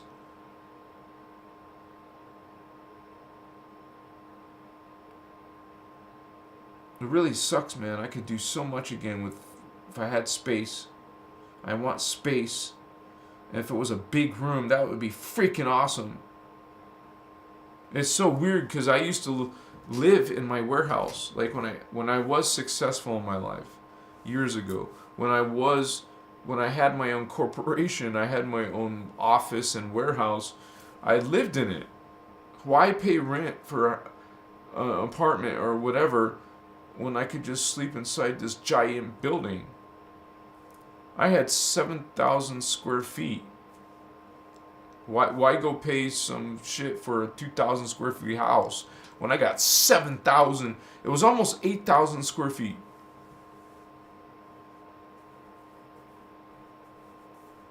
I lived in that for like 5 years. So I lived in 7,000 square feet for 5 years, and then I had to go downwards. I went down to like a 3,000 square foot house.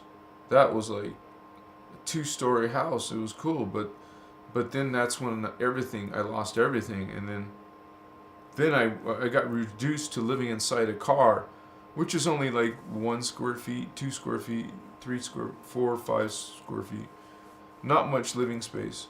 But that's what I had room to squeeze a tent in. I had room to squeeze some food, some camping gear. So I lived in my freaking sports car, a Camaro. I literally slept in my back seat only because my legs could fit through the trunk.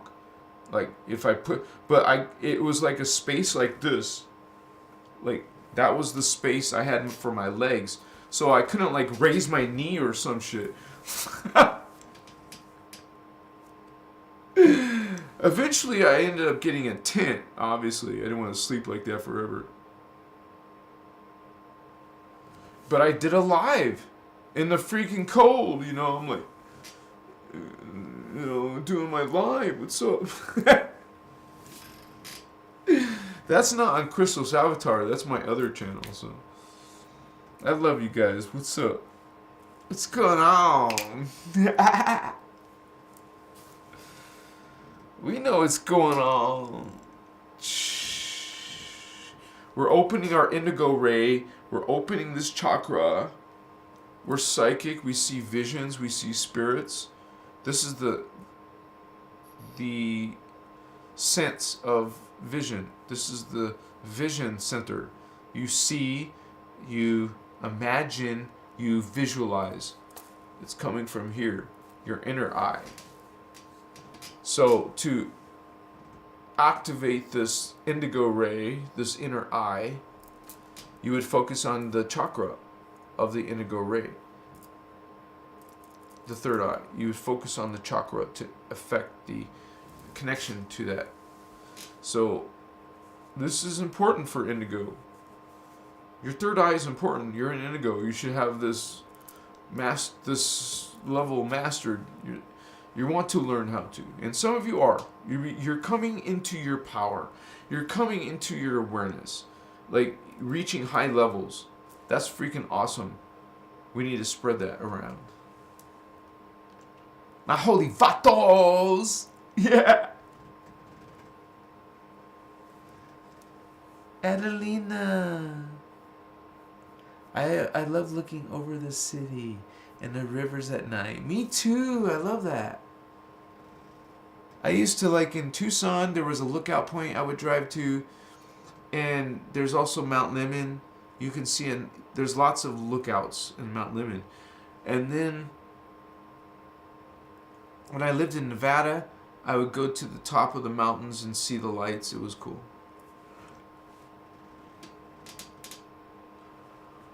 Mukoya. Even when I was young, teenager or whatever, I was dating girls, I would try to take them to lookout points like that. There was another one I liked. It's called The Point. It's like a resort, right? And you take the girl to the top of the point, and it's like luxury up there, plus you can see the city. That was awesome. But I used to love to climb the top of mountains, man. I still do, of course. I just haven't done it in a while. But that's one thing cool about when I did live in the wilderness. I was able to enjoy nature, man. It was so awesome. But I don't really want to live that way again. I'd rather live in a camper or one of those cargo trailers or whatever. As long as I can get electricity, I'll be fine. Or enough solar power, which I don't know about that, but Machiwa. I had to live off of a generator, and I know gasoline's not cheap, right? But that's one way of making electricity in the middle of nowhere. A gas generator. Machiwa. But at least I would have a very interesting show. I wouldn't always be this. So eventually when I'm out somewhere else, I'd rather have green screen, man. That's my goal. And then I'll be able to show you guys diagrams about some of these concepts a little bit differently. But anyways, I'm so honored that you guys are here with me, man.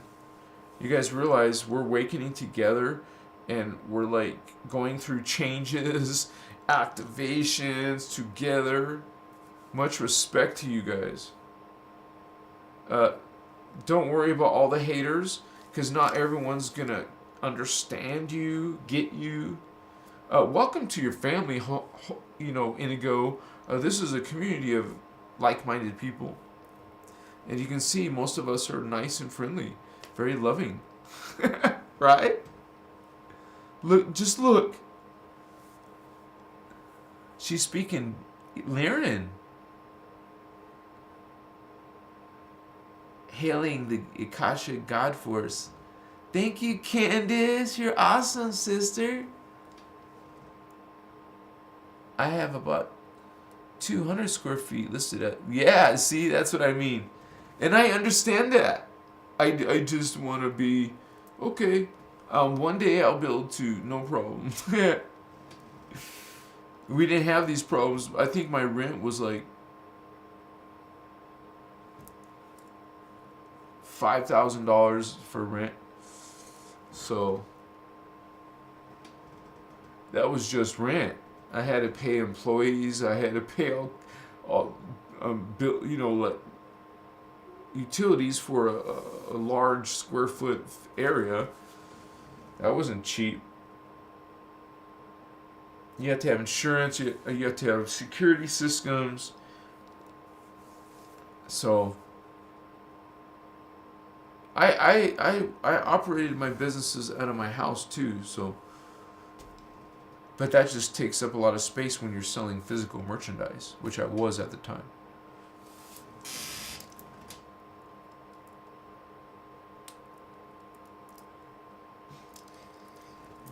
Excuse me, guys. So that was another time in my life. We all have these like a graph, ups and downs. That was one of my ups, I guess. We'll get there again. It's just not being the main focus, but it's mostly about the information. And I'm so grateful that we're gonna get closer and closer to 11,000 soon. I hope probably 5 days we'll be at about 11,000 at the rate it's going. I don't know. It's such a trip, you guys. Because my TikTok channel or my Instagram channel was growing so quickly in a short period of time. Oh wait, we just got the camera thing. Let me switch to the diagram while I change the diagram. I mean the battery. I thought I already didn't I? Let me change the battery, guys. Yeah, got that notification of the battery. Got switched out. Thank you for your wonderful patience. You're a boss. Yeah, boss man, boss woman. What's up, boss dog? Yeah. Who's in the house?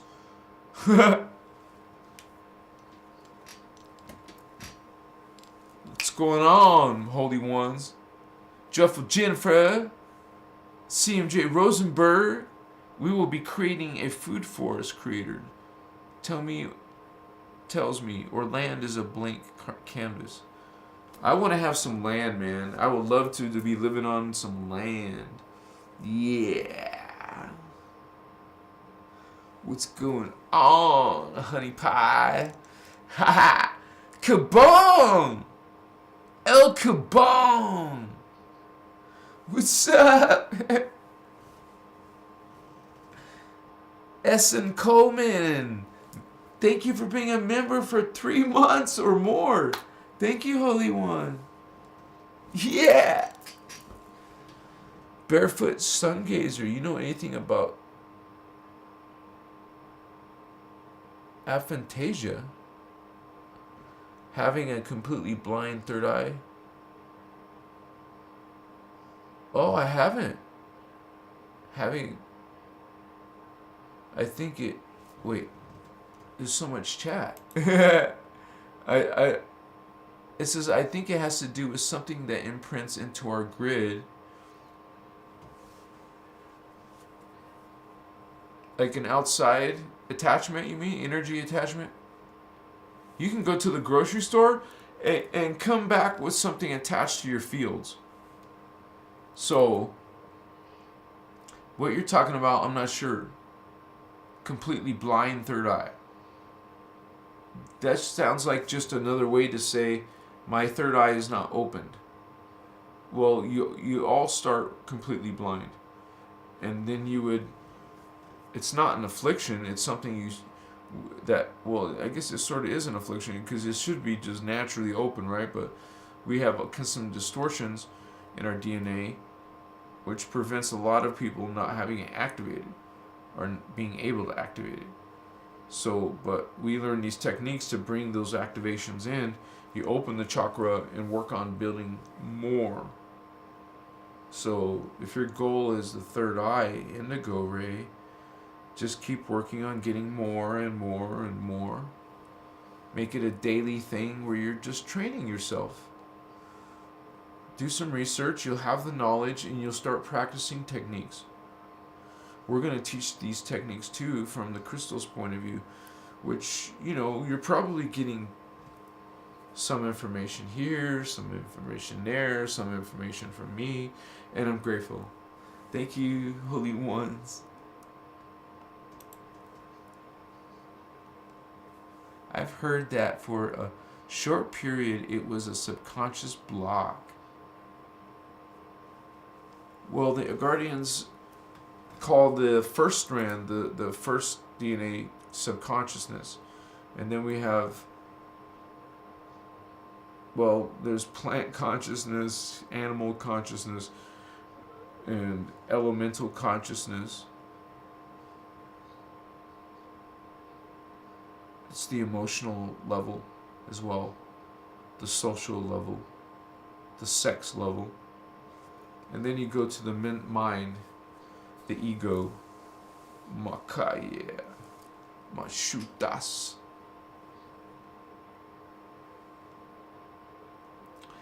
Joyful Jennifer C77. Imagine visualizations with Fix It. You said it, Vato. You know what's up. Might as well train that muscle right there. Ask your higher self what is really up. Good advice, Holy One. Just realize that everything you need, literally, is within you. You just have to access it and discover it. It might be progressive. Mids Eunuch, look it up. Jason, what's up, Holy One? Miss Eunuch. Ms. Eunuch. Alpha, beta, gamma, theta, brainwaves. Alright. That mind power science. I used to get into those,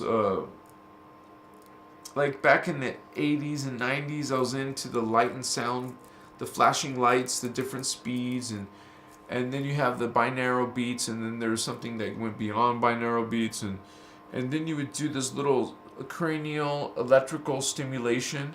You clip these things on your earlobes and send electric shocks. Or there were some sensors you sending electric shocks to your brain. There's all kinds of devices I went through, man. All this stuff. I was in a journey. I was looking for this changes. I learned about mind power. I learned about memory. I learned about psychic development.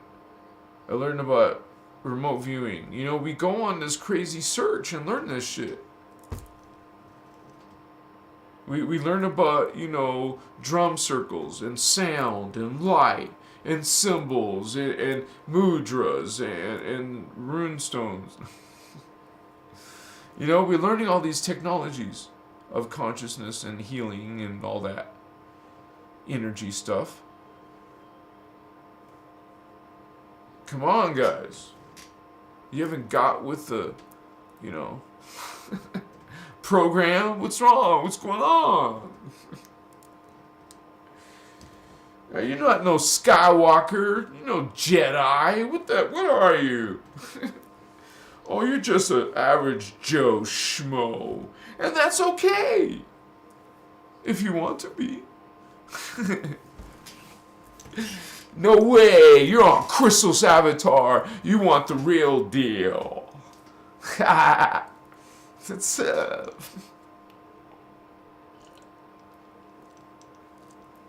Don't you feel good? I feel good. I hope you feel good. I hope you feel righteous. You know, I hope you feel good. I hope you're a kind person. I hope you love unconditionally. If you do, if you're all those things, give me a hug. Give me a kiss. Don't worry, no tongue. Unless you want to. You know, give me some love. Vatos, what's up?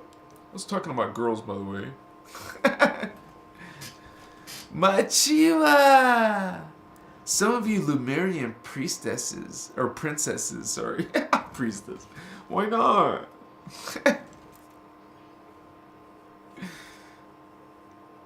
Girls are cool, man. Shit. What's up, man? What's going on? Jay's in the house. Seriously, man. I knew how to party when I was young. I loved to dance.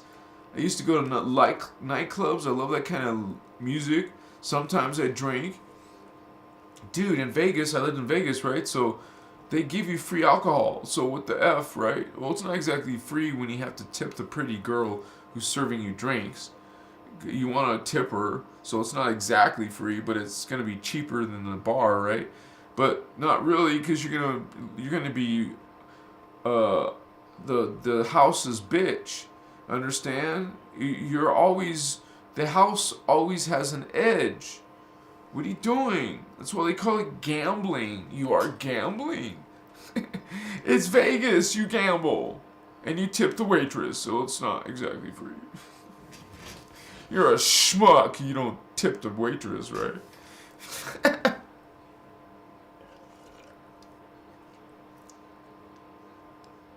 No more Vegas, no more gambling. Dude, one time I was at Hooters and gambling, and dude, it was like I won like $1,800. And the girl was like super beautiful.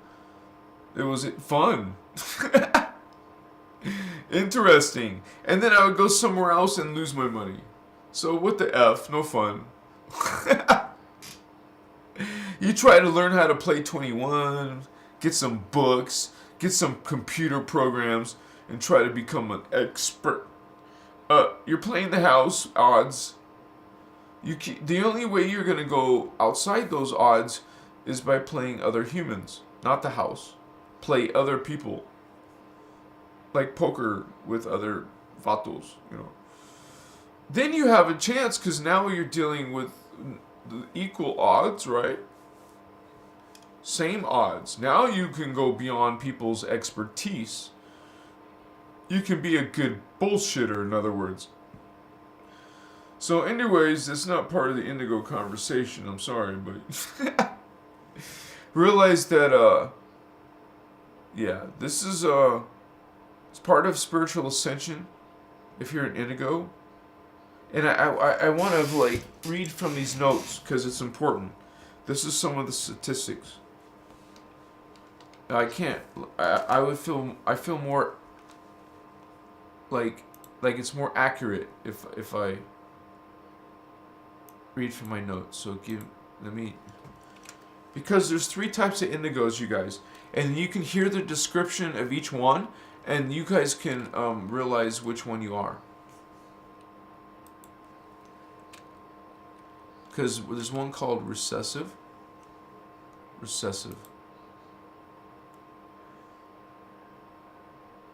There are 3 primary types of Indigo children, and each with like a different version of this orpheme code that we talked about. Remember, they're coming from the 24-strand, 36-strand orpheme. There's actually a emerald orpheme that has 48 strands, so it's a high-level being. But this is where the Indigo are coming from. And so there's 3 versions of this orpheme DNA. So that means there's 3 levels of Indigo, with the level 3 being the lowest, and then level 2, and then level 1. And we say lowest or highest based on DNA strand, not as an intrinsic value, because all are God, all are equal, all are unified.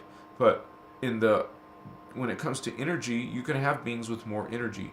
So that doesn't make it better. Okay, we don't compare. This is just a level of energy.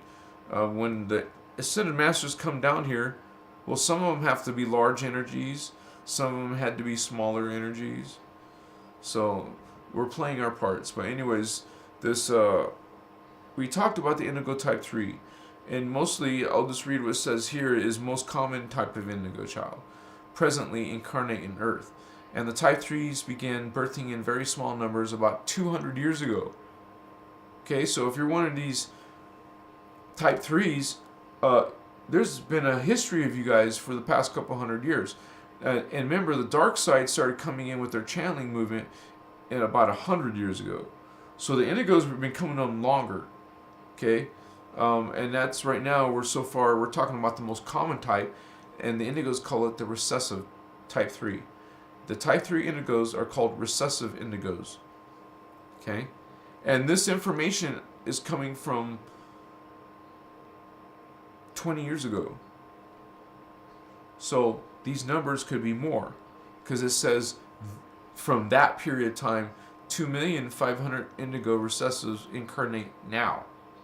So around 2,500,000 around the planet, some of you who feel like you have an angel and a devil in your body, in your life, well, that is one of these few million. Now, I want to say that there's more coming in that are not being mentioned, so that it's not going to be as low as that.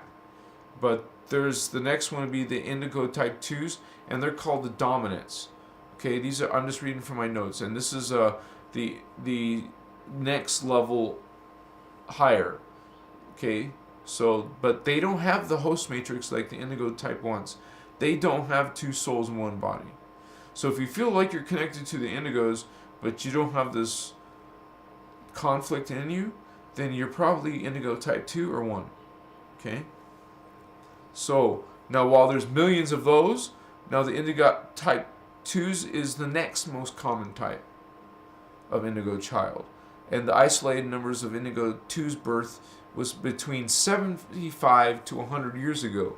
So just know that if you're Indigo type 2, you've been coming in for that long. It's not like new, only recent. It's like you get prepared. You get these star seeds. You get these indigo alien vatos from high level. We showed you how high. And coming into being born between your DNA and the human DNA of your parents. Merging into one special type of indigo child. We all unique, homie. We all got our own code. We all got different parents, different lines, race lines and stuff, and DNA stuff. But we could be coming from the same soul matrix, or like soul family, soul, like indigo vatos. You have indigo friends, and maybe they're on your contact list. You got lots of contacts up there, lots of peeps, lots of homies, vatos. And some of us, well, of course, naturally, we're gonna be homies for real. Like, hey, we're coming from the same matrix. We're coming from the same covenant agenda. What's up? So 75 to 100 years for these guys. So the Indigo type 3s have been coming like a little bit longer, 200 years. So twice as long. And I didn't finish. Most since, like even more than that, since the 1950s. So if you're like around, 80s, 70s years old and you're an indigo, you're one of these indigo type 2s. There are 500,000 indigo dominants. So that's a lot less than the millions of the indigo type 3s. The indigo dominants that are here now, remember this is... Oh, she does say that 130,000 scheduled to be birthed after this. So that would raise it to 630,000 between already this period. So there's got to be close to 1 million, I would guess. That's a good guess because there's the consciousness happening, like an expanded, more people are awakening that normally wouldn't. You would say the veil is thinning. And some of you who are activating your higher centers can perceive this. And you're kind of like can report what you see. Share it with the rest of us. Because people come in with different abilities turned on, different perceptions, awarenesses, psychic abilities. We're not all the same. And that's why we can learn from each other, activate each other. Just by meeting it, or even online, we meet each other, we talk to each other, chat and hang out with each other, we get to know each other.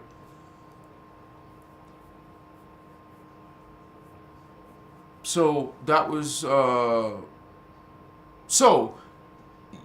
like we mentioned, the 1950s, okay? If you're born around the 1950s, or the years between 1999 and 2005, so you would say, if you're around, 2000, and it's 23, if you're around your early 20s, if you're around your 20s now, and you think you're an indigo, it would indicate that you're an indigo dominant type 2. And we'll give what these characteristics are. I just want to finish up with the indigo type 1s, which are the least common of indigo. And they've been coming in. This is why it trips me out as an indigo. Between the 1960s and 70s, that's my period. There are presently about 350 type 1 indigos on Earth, with another 5,000 scheduled, and that schedule has already been here. That's why there's at least like almost 6,000 indigo type 1s. So, which came after all the way up to 2017. So some of those type 1s could be, it's 23. So it could be 6 years old. One of these type 1s could be 5 or 6 years old right now. So if you have a brilliant freaking indigo child, it's most likely one of these. That's if it was around 2017. So around 2005 minus, 23 minus 5 would be 18 years old. I probably said that wrong. 18, 19, 20 years old. You're like a older teenager. You're like a teenager. So you could be a teenager. If you're a teenager and an indigo, you could be one of these. I want to make sure you guys are getting me. Yeah. So I'm just giving you guys the numbers, but here's something to consider. Let's say one of these indigo type 3s from 200 years ago, you're one of these families of generations. See, it doesn't consider that, right? You could still be an indigo type 3 from 200, because you could be from the generations of indigos. You really want to go by the qualities of each one. So let's talk about the qualities of these three types of indigos. Let's talk about the most common. Okay, so the indigo type 3 recessives, they're part of that Orifeme Nephilim hybridization program. And we talk about the Nephilim. How did they become Anunnaki? This is the race that created a hybrid between humans and their DNA, the Anunnaki. They made these beings giants. They tweaked the DNA and made them huge. And so they easily wiped out the humans. That was the seeding too. We got wiped out by the Nephilim, which is mentioned in the Bible. Okay? So the Nephilim were an dark ET race. So we got our asses kicked. And so this host matrix is these beings who killed us, wiped us out. We're helping them now. But we're guardians. Guardian angelic Orifeme are helping these 11-strand Nephilim Anunnaki go back to the light. This is an agreement, remember. You're doing what we're meant to do. It doesn't mean it's fun, right? And you guys have 24 strands of DNA, vatos.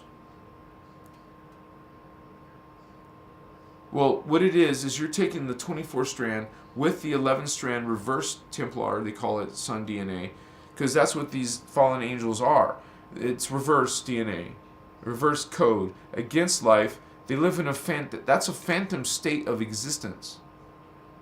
Phantom state creates vampires because it's finite.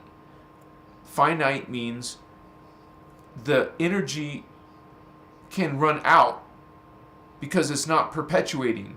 So that energy always has to be replaced, or you're going to let it fall out. You're going to die. Eventually, this universe, the phantom, will all the existence will become what we call space dust. It will return to source. It will still return to God, going through the process of chaos. Chaos goes in this falling. Well, hello, that falling is the path of, you would say the destiny of sorrow, because you become less memory, less DNA, means you lose your identity until there is no more identity. That's unconscious oblivion. You do this with your own free will, and then it becomes like the point of no return, where you're just going to be falling until the end point. But realize that you had this free will to even get yourself into that position. You used your free will because you're originally light. You're originally love. That's the original. That's the first intention of God. Many of us, hello guardians, we want to resonate there. I don't want to resonate in those dark worlds. You want to align yourself with that wicked shit? Go for it. You got free will to practice black magic. You got free will to worship these dark beings that we're calling out as Anunnaki.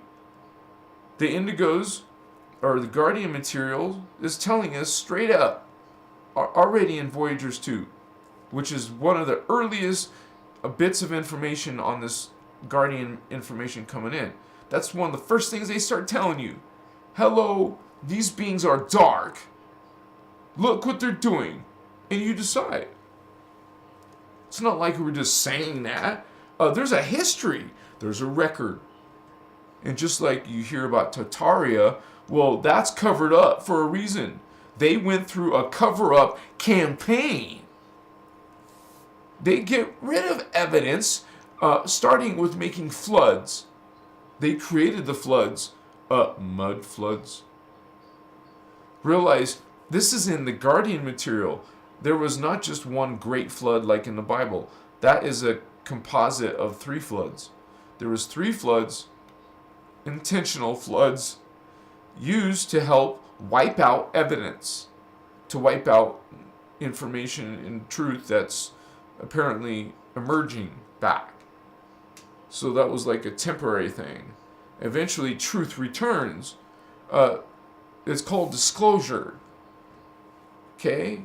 It just gravitates out into the light. It's called out. It's brought out. It's returned. Like you thought you were getting rid of evidence. It comes back out. And we know from this information there's a process of shifting into the parallel universe and existing in there for 2 time continuums. And then you return back to the particle universe. So you just experience some weird ass shit compared to this reality. And now you're got both experiences. But realize there's something happening with things that were buried in the earth. Some weird, bizarre things. Like the artifacts in the earth of antiparticle parallel earth will come to the switch to the side of the particle universe. In other words, we'll start getting,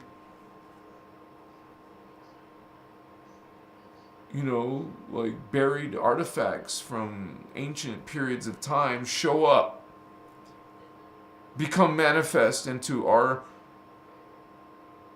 archaeology and stuff. People digging this stuff up, but they're coming from the parallel. Why do we have UFOs now? Advanced technologies and showing up, appearing now.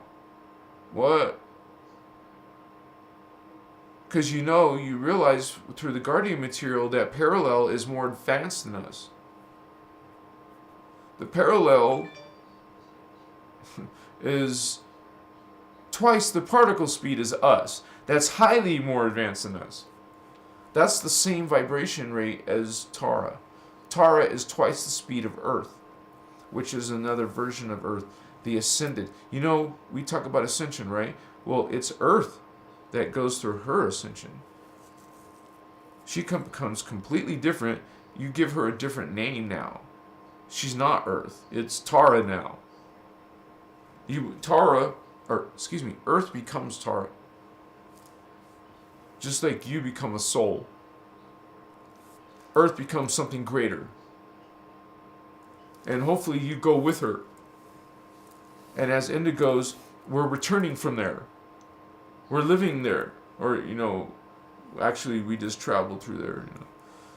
But a lot of the paradisians, or, we're coming through Earth, through the stargates, through the portals, we accessing through time. Believe it or not, the Guardians use clones too. The Guardians will create clones to transport you. That's even in Voyagers too. And they will put you, let's say you're almost 5-strand. So that means you're almost able to go through that gate, that stargate, but not exactly.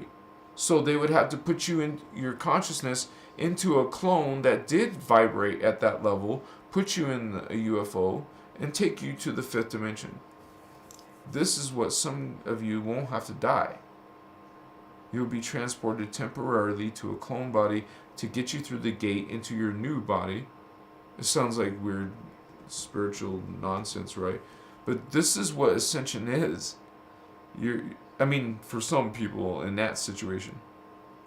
But ascension is going from the third dimension through a gate, stargate, into the fourth or fifth or sixth dimension.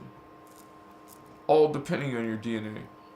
Now, if you're indigo, you're going to go through the sixth gate, the sixth dimension. Return back to Sirius, planet Sirius, whatever, there's Sirius A and Sirius B.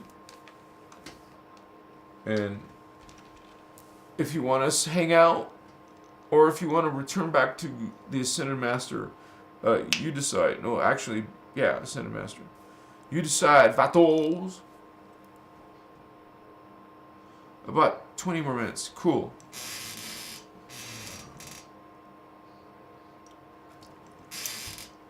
Because this material really attracts Indigo Children. And I don't know if we finished talking about the... Okay, so you guys are coming from a 24 strand. Even though you're the lowest indigo, you're still a spiritual badass. And just like I worded it, but the actual wording was, our indigo type 3s are literal incarnations of two different avatars in one body. An Oraphim avatar overseeing a Nephilim avatar spirit essence. Just like this was arranged. This was agreed upon. And hey, it sucks, right? Your life has been traumatic, probably. Maybe you are hooked on drugs. Maybe you are doing dark shit. Hello, you got a Nephilim soul in your body, an 11th dimensional dark avatar. But remember, the 24 strand Oraphim, that's you, Holy One. You're a badass. And you have the last say. You decide. Hello, honey. We're choosing light. We're living light. You agreed. Remind yourself. Remind the Nephilim part of yourself. You can even say it in a prayer. You can say it in a meditation. You can connect to that Nephilim part of yourself. Tell your Nephilim part of yourself, we're healing. We're getting beyond this.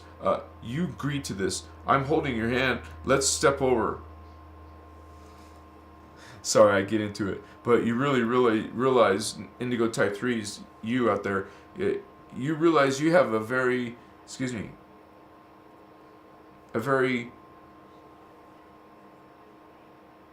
a very sacred thing to be helping another species come back to the light. Get its 12th strand. Give this Nephilim a new strand of DNA, the Christed DNA. Now the indigo, they have the most extremes and polarity issues of all indigos, but they're highly intelligent, mathematically inclined, they can be, and athletic. So maybe you find that as one of your qualities, and may have difficulty with emotional bonding issues. Many seem like angel and devil in one body. That's how I described it. So think about this.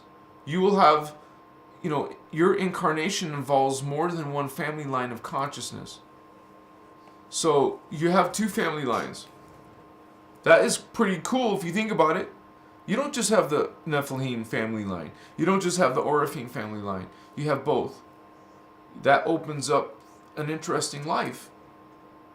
Okay? You have this opportunity, Holy One, in this arrangement, to return back to a immortal state. Hello, connection, right? Connection back to life force energy, back to having an auric field, back to having access to the techniques to bring life force energy into your eternal life. That's what you'll be giving to a phantom being who is in a finite existence now. Now, through this life on earth, with the holy Oraphim, the Nephilim can return to eternal life. There's a whole history where these beings fell. Well, the Guardians always offer them an opportunity to return back to their DNA. Through living a hellish type of life, Because think about it. You have the ideas and darkness of a freaking dark avatar, 11-dimensional dark avatar. You're gonna change from that to a being of light. It's not easy. It's like you're going into a clinic, checking yourself into a clinic and saying, fix me, heal me, help me. Hello. That's what this Nephilim did. It asked for help. We're light. You had so much love that you're willing to go through this experience. You love this being so much, Holy One, that you're doing this. It was an agreement.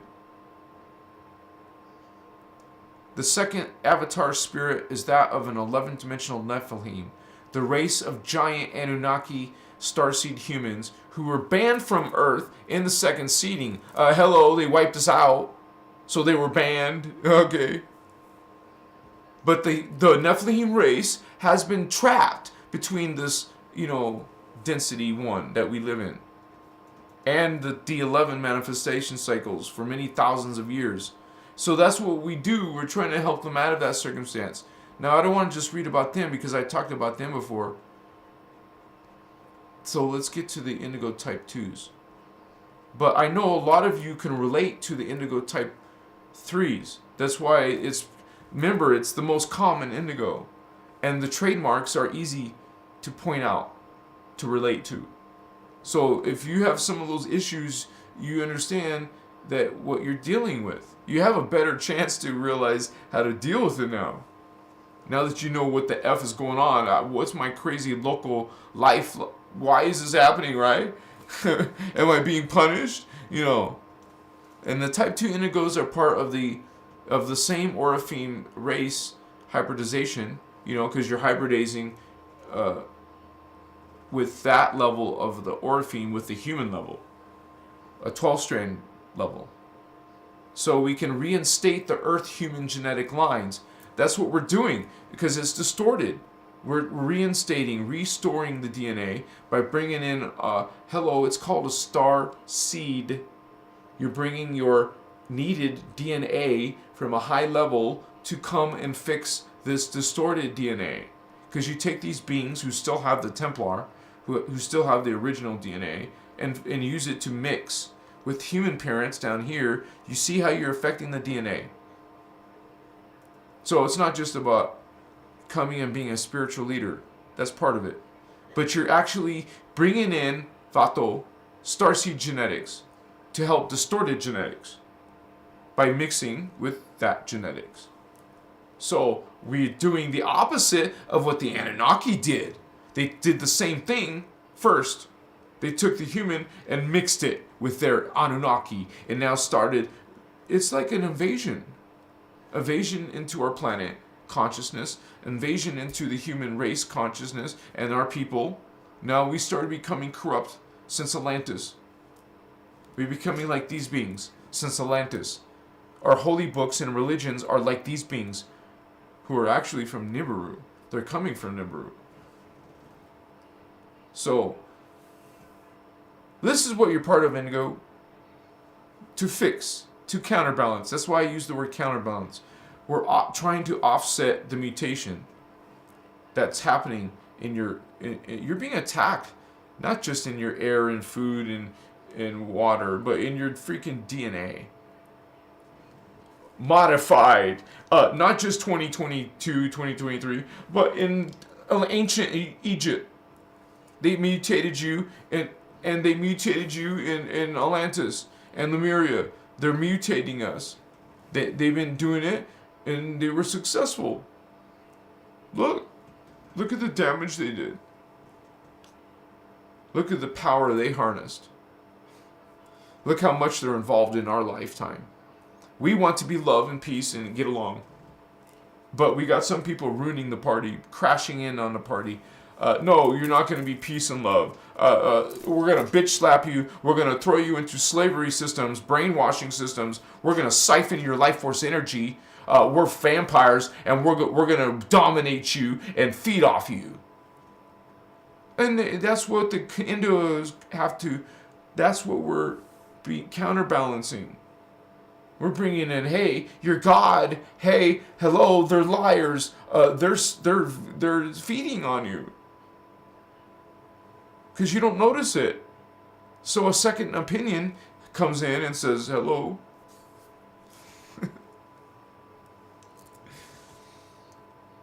The Indigos type 2 have an Orifeme, also 24-strand diamond DNA matrix, which gives them, but it gives them from 24 to 30 ascension codes. So they can have a little bit more, up to 30. And these type of indigos are the ones that can evolve into the Rishi level. So apparently the indigos type 3s are not. But the indigo type 3s are able to go into the blue flame, gold flame, violet flame. So if you think you're experiencing the blue flame, violet flame, gold flame, that means you are at least an indigo type 2, you guys. And a lot of us are connecting to the blue flame Elohai. That's who I pray to. Because I feel, if you feel connected to the reptilians and the mantid beings, the bird Ceres beings, or the dinosaurs, or anything like that, well, you're connecting to the gold flame. I'm just saying, an idea is you would connect to the Seraphi. You would pray to, if you wanted to use prayer. To me, it's you. You're not like going to some outside being. Get used to this conversation. Get used to this communication. Put intention there, guys. Connect to the Holy Seraphi. You think you're not worthy? You spend time visualizing them, seeing them, knowing them. Put yourself there. Write it down if you want to. Speak it if you want to. Memorize it. See things and memorize things. That's all activating this. Indigo ray, violet ray, not violet ray, that's 7D. In one body.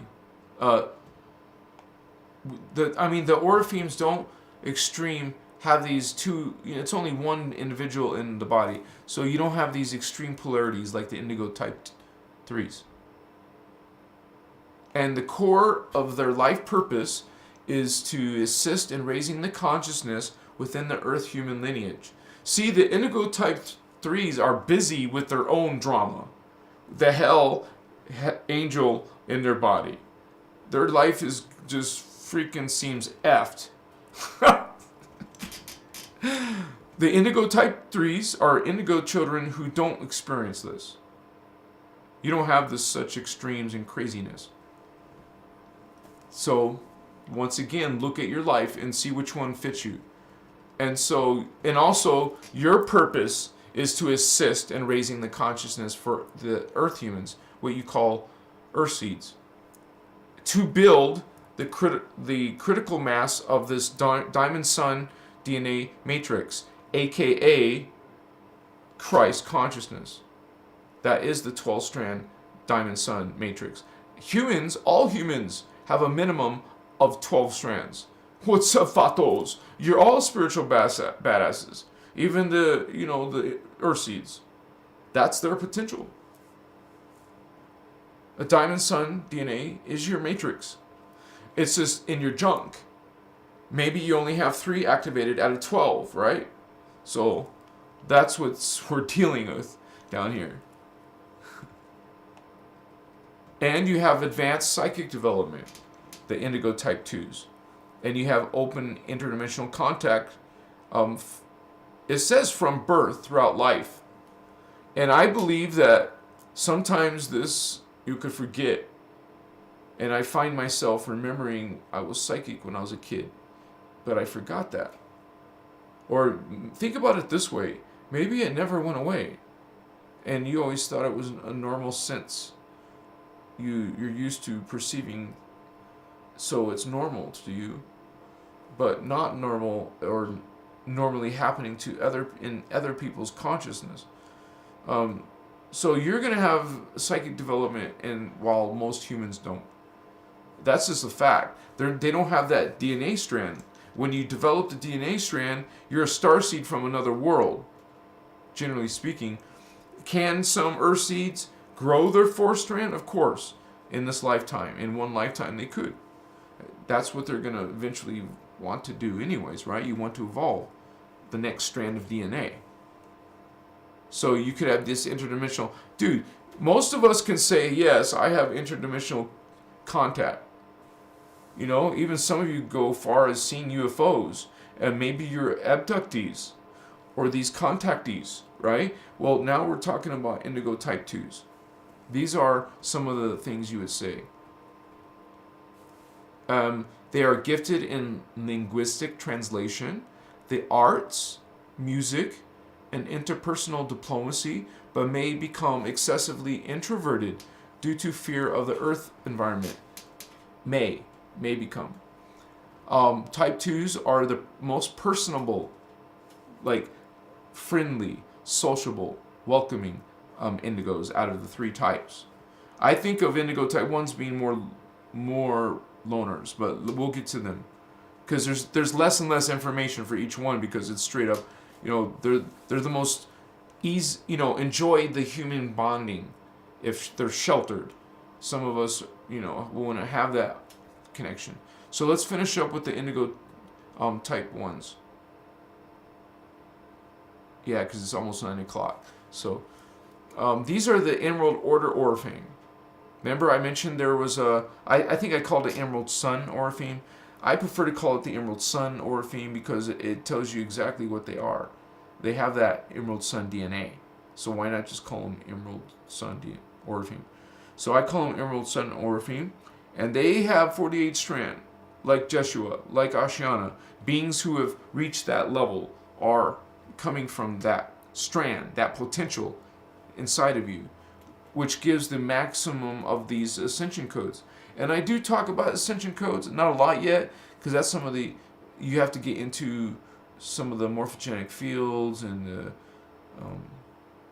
talk about particle phasing, you talk about the crystal body, and then you understand ascension codes and something called fire letters. And you guys can learn that stuff now. It's in the material. Just check it out. Learn it. So these are the beings that go into the Ascended Master levels. So the Ascended Master 2 levels can go up into the Rishi level, but Ascended Master 1s go into the Ascended Master level. They have that connection already. They don't need to go through Rishi. They have the DNA from the Ascended Master level, from 30 to 48. So you could be a 30 strand, 30 through 48. So this is the interesting thing about an indigo type 1, which would just say, straight up tell you what you are if you're one of these. Type 1 indigos always incarnate through walk-in agreements, whereby, I think it's important to read this because some of you are wondering, what the F is up? Okay? These walk-in agreements whereby a smaller soul essence, smaller than you, in your development, from their own oversoul. So their oversoul, while you're coming in from a Ascended Master. You're an Ascended Master who made a walk-in agreement with an oversoul level, which is density 3. Okay? Which begins the incarnation to raise the frequency of the body. So that is needed. You're the one getting into the human body, and you're living it to the vibration. You're bringing in the genetics of an oversoul so it can get the avatar ready. That's why the walk-in is coming. It's already been arranged. Your oversoul consciousness gets the body ready for the avatar to come in. Then they agree to walk out, and it's very interesting. I think it's freaking so cool. Then the avatar walks in.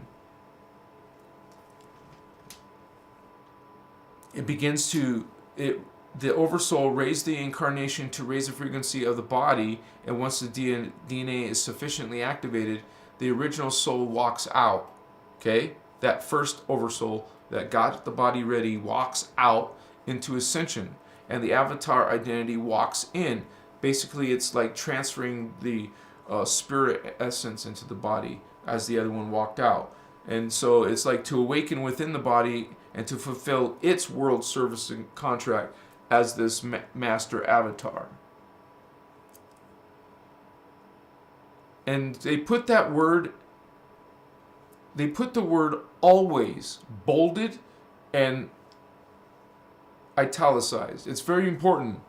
If you're, so you look in your life,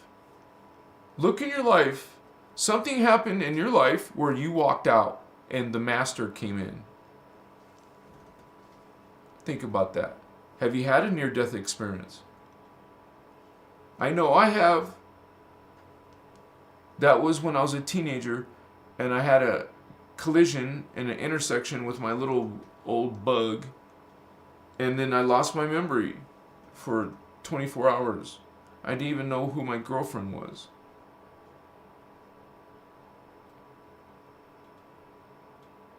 So who knows? Not to mention my birthday is around the 60s and 70s. So anyways, you gotta realize that you're advanced psychic and occasionally direct manifestation abilities. Usually have physical contact with their elder race family in childhood and have a core life purpose to fulfill advanced planetary grid work. You guys, this is part of the three Christ story. The true Jesus, the avatar Jesus, came here and did grid work. That's what the Indigo type 1s do. Machiwa.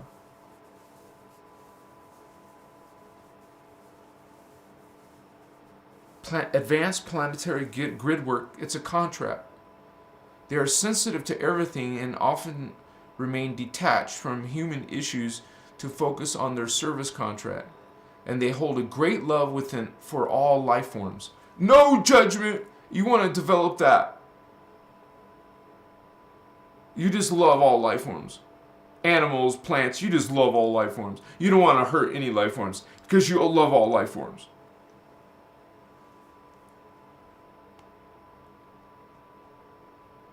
That's it. That was the notes on that. But that was at least enough basic information because I have made more detailed videos. Check out my Indigo Children videos that from the beginning of my channel. I'm not so exciting as I am now, but I was beginning, but I still give the information. I provide the information I break this down in like a 50-minute video. Please check it out because a lot of us are trying to figure out who the hell we are and trying to understand why. And there's so much confusion out there. So we're learning about that and bringing our heritage back through this information. You're going to learn about all this complex stuff like ascension and DNA. How's it related? And what the hell is a starseed? What's up, vatos? It's 9 o'clock, so it's been a good night. And have you guys noticed that there's been more people, between 70 to 100 people now, online? That's a good sign, vatos. Oh my gosh! Look at the chat! Wait, what's going on with chat? It's like pouring in. Are you guys really doing that? What the shit is going on? It's like going by every second.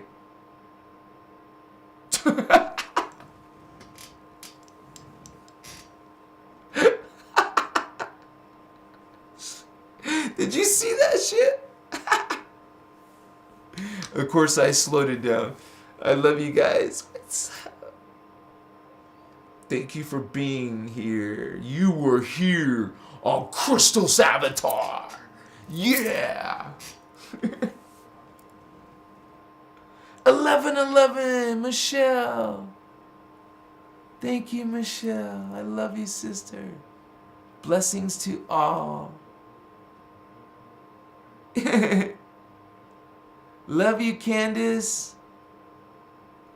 Thank you for being a moderator. I love you, Jesse715. Yeah, it was blowing up. I was like, what the? Is this a joke? I don't know. How is it possible? It's like when I go on TikTok or Instagram, it goes like this. The chat goes like this. I'm like, whoa, dude. I've seen like 200, almost 300 people watching me at once on TikTok. No joke, dude. I'm like, I don't even get nervous. I just kind of like makes me more pumped up. I want to be a rock star in that. Like, hey, no problem. Bring more people. I'm ready for it. You know when you're ready, right? You just have no fear. Hello, bring it on. Let's go, Joe Rogan. Let's go, Carrie Cassidy. What's up?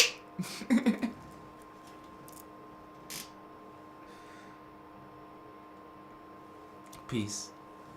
We're going to talk more about Indigos. Don't worry about those. Come back. You got incentive. Yeah, Chiwa.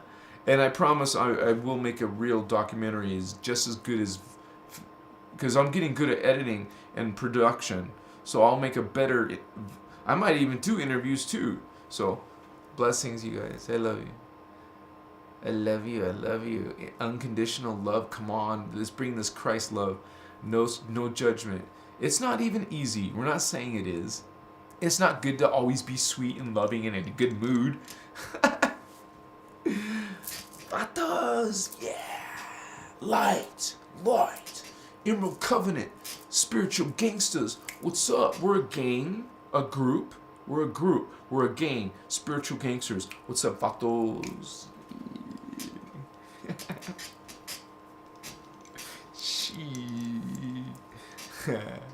Okay. What's up? Yes.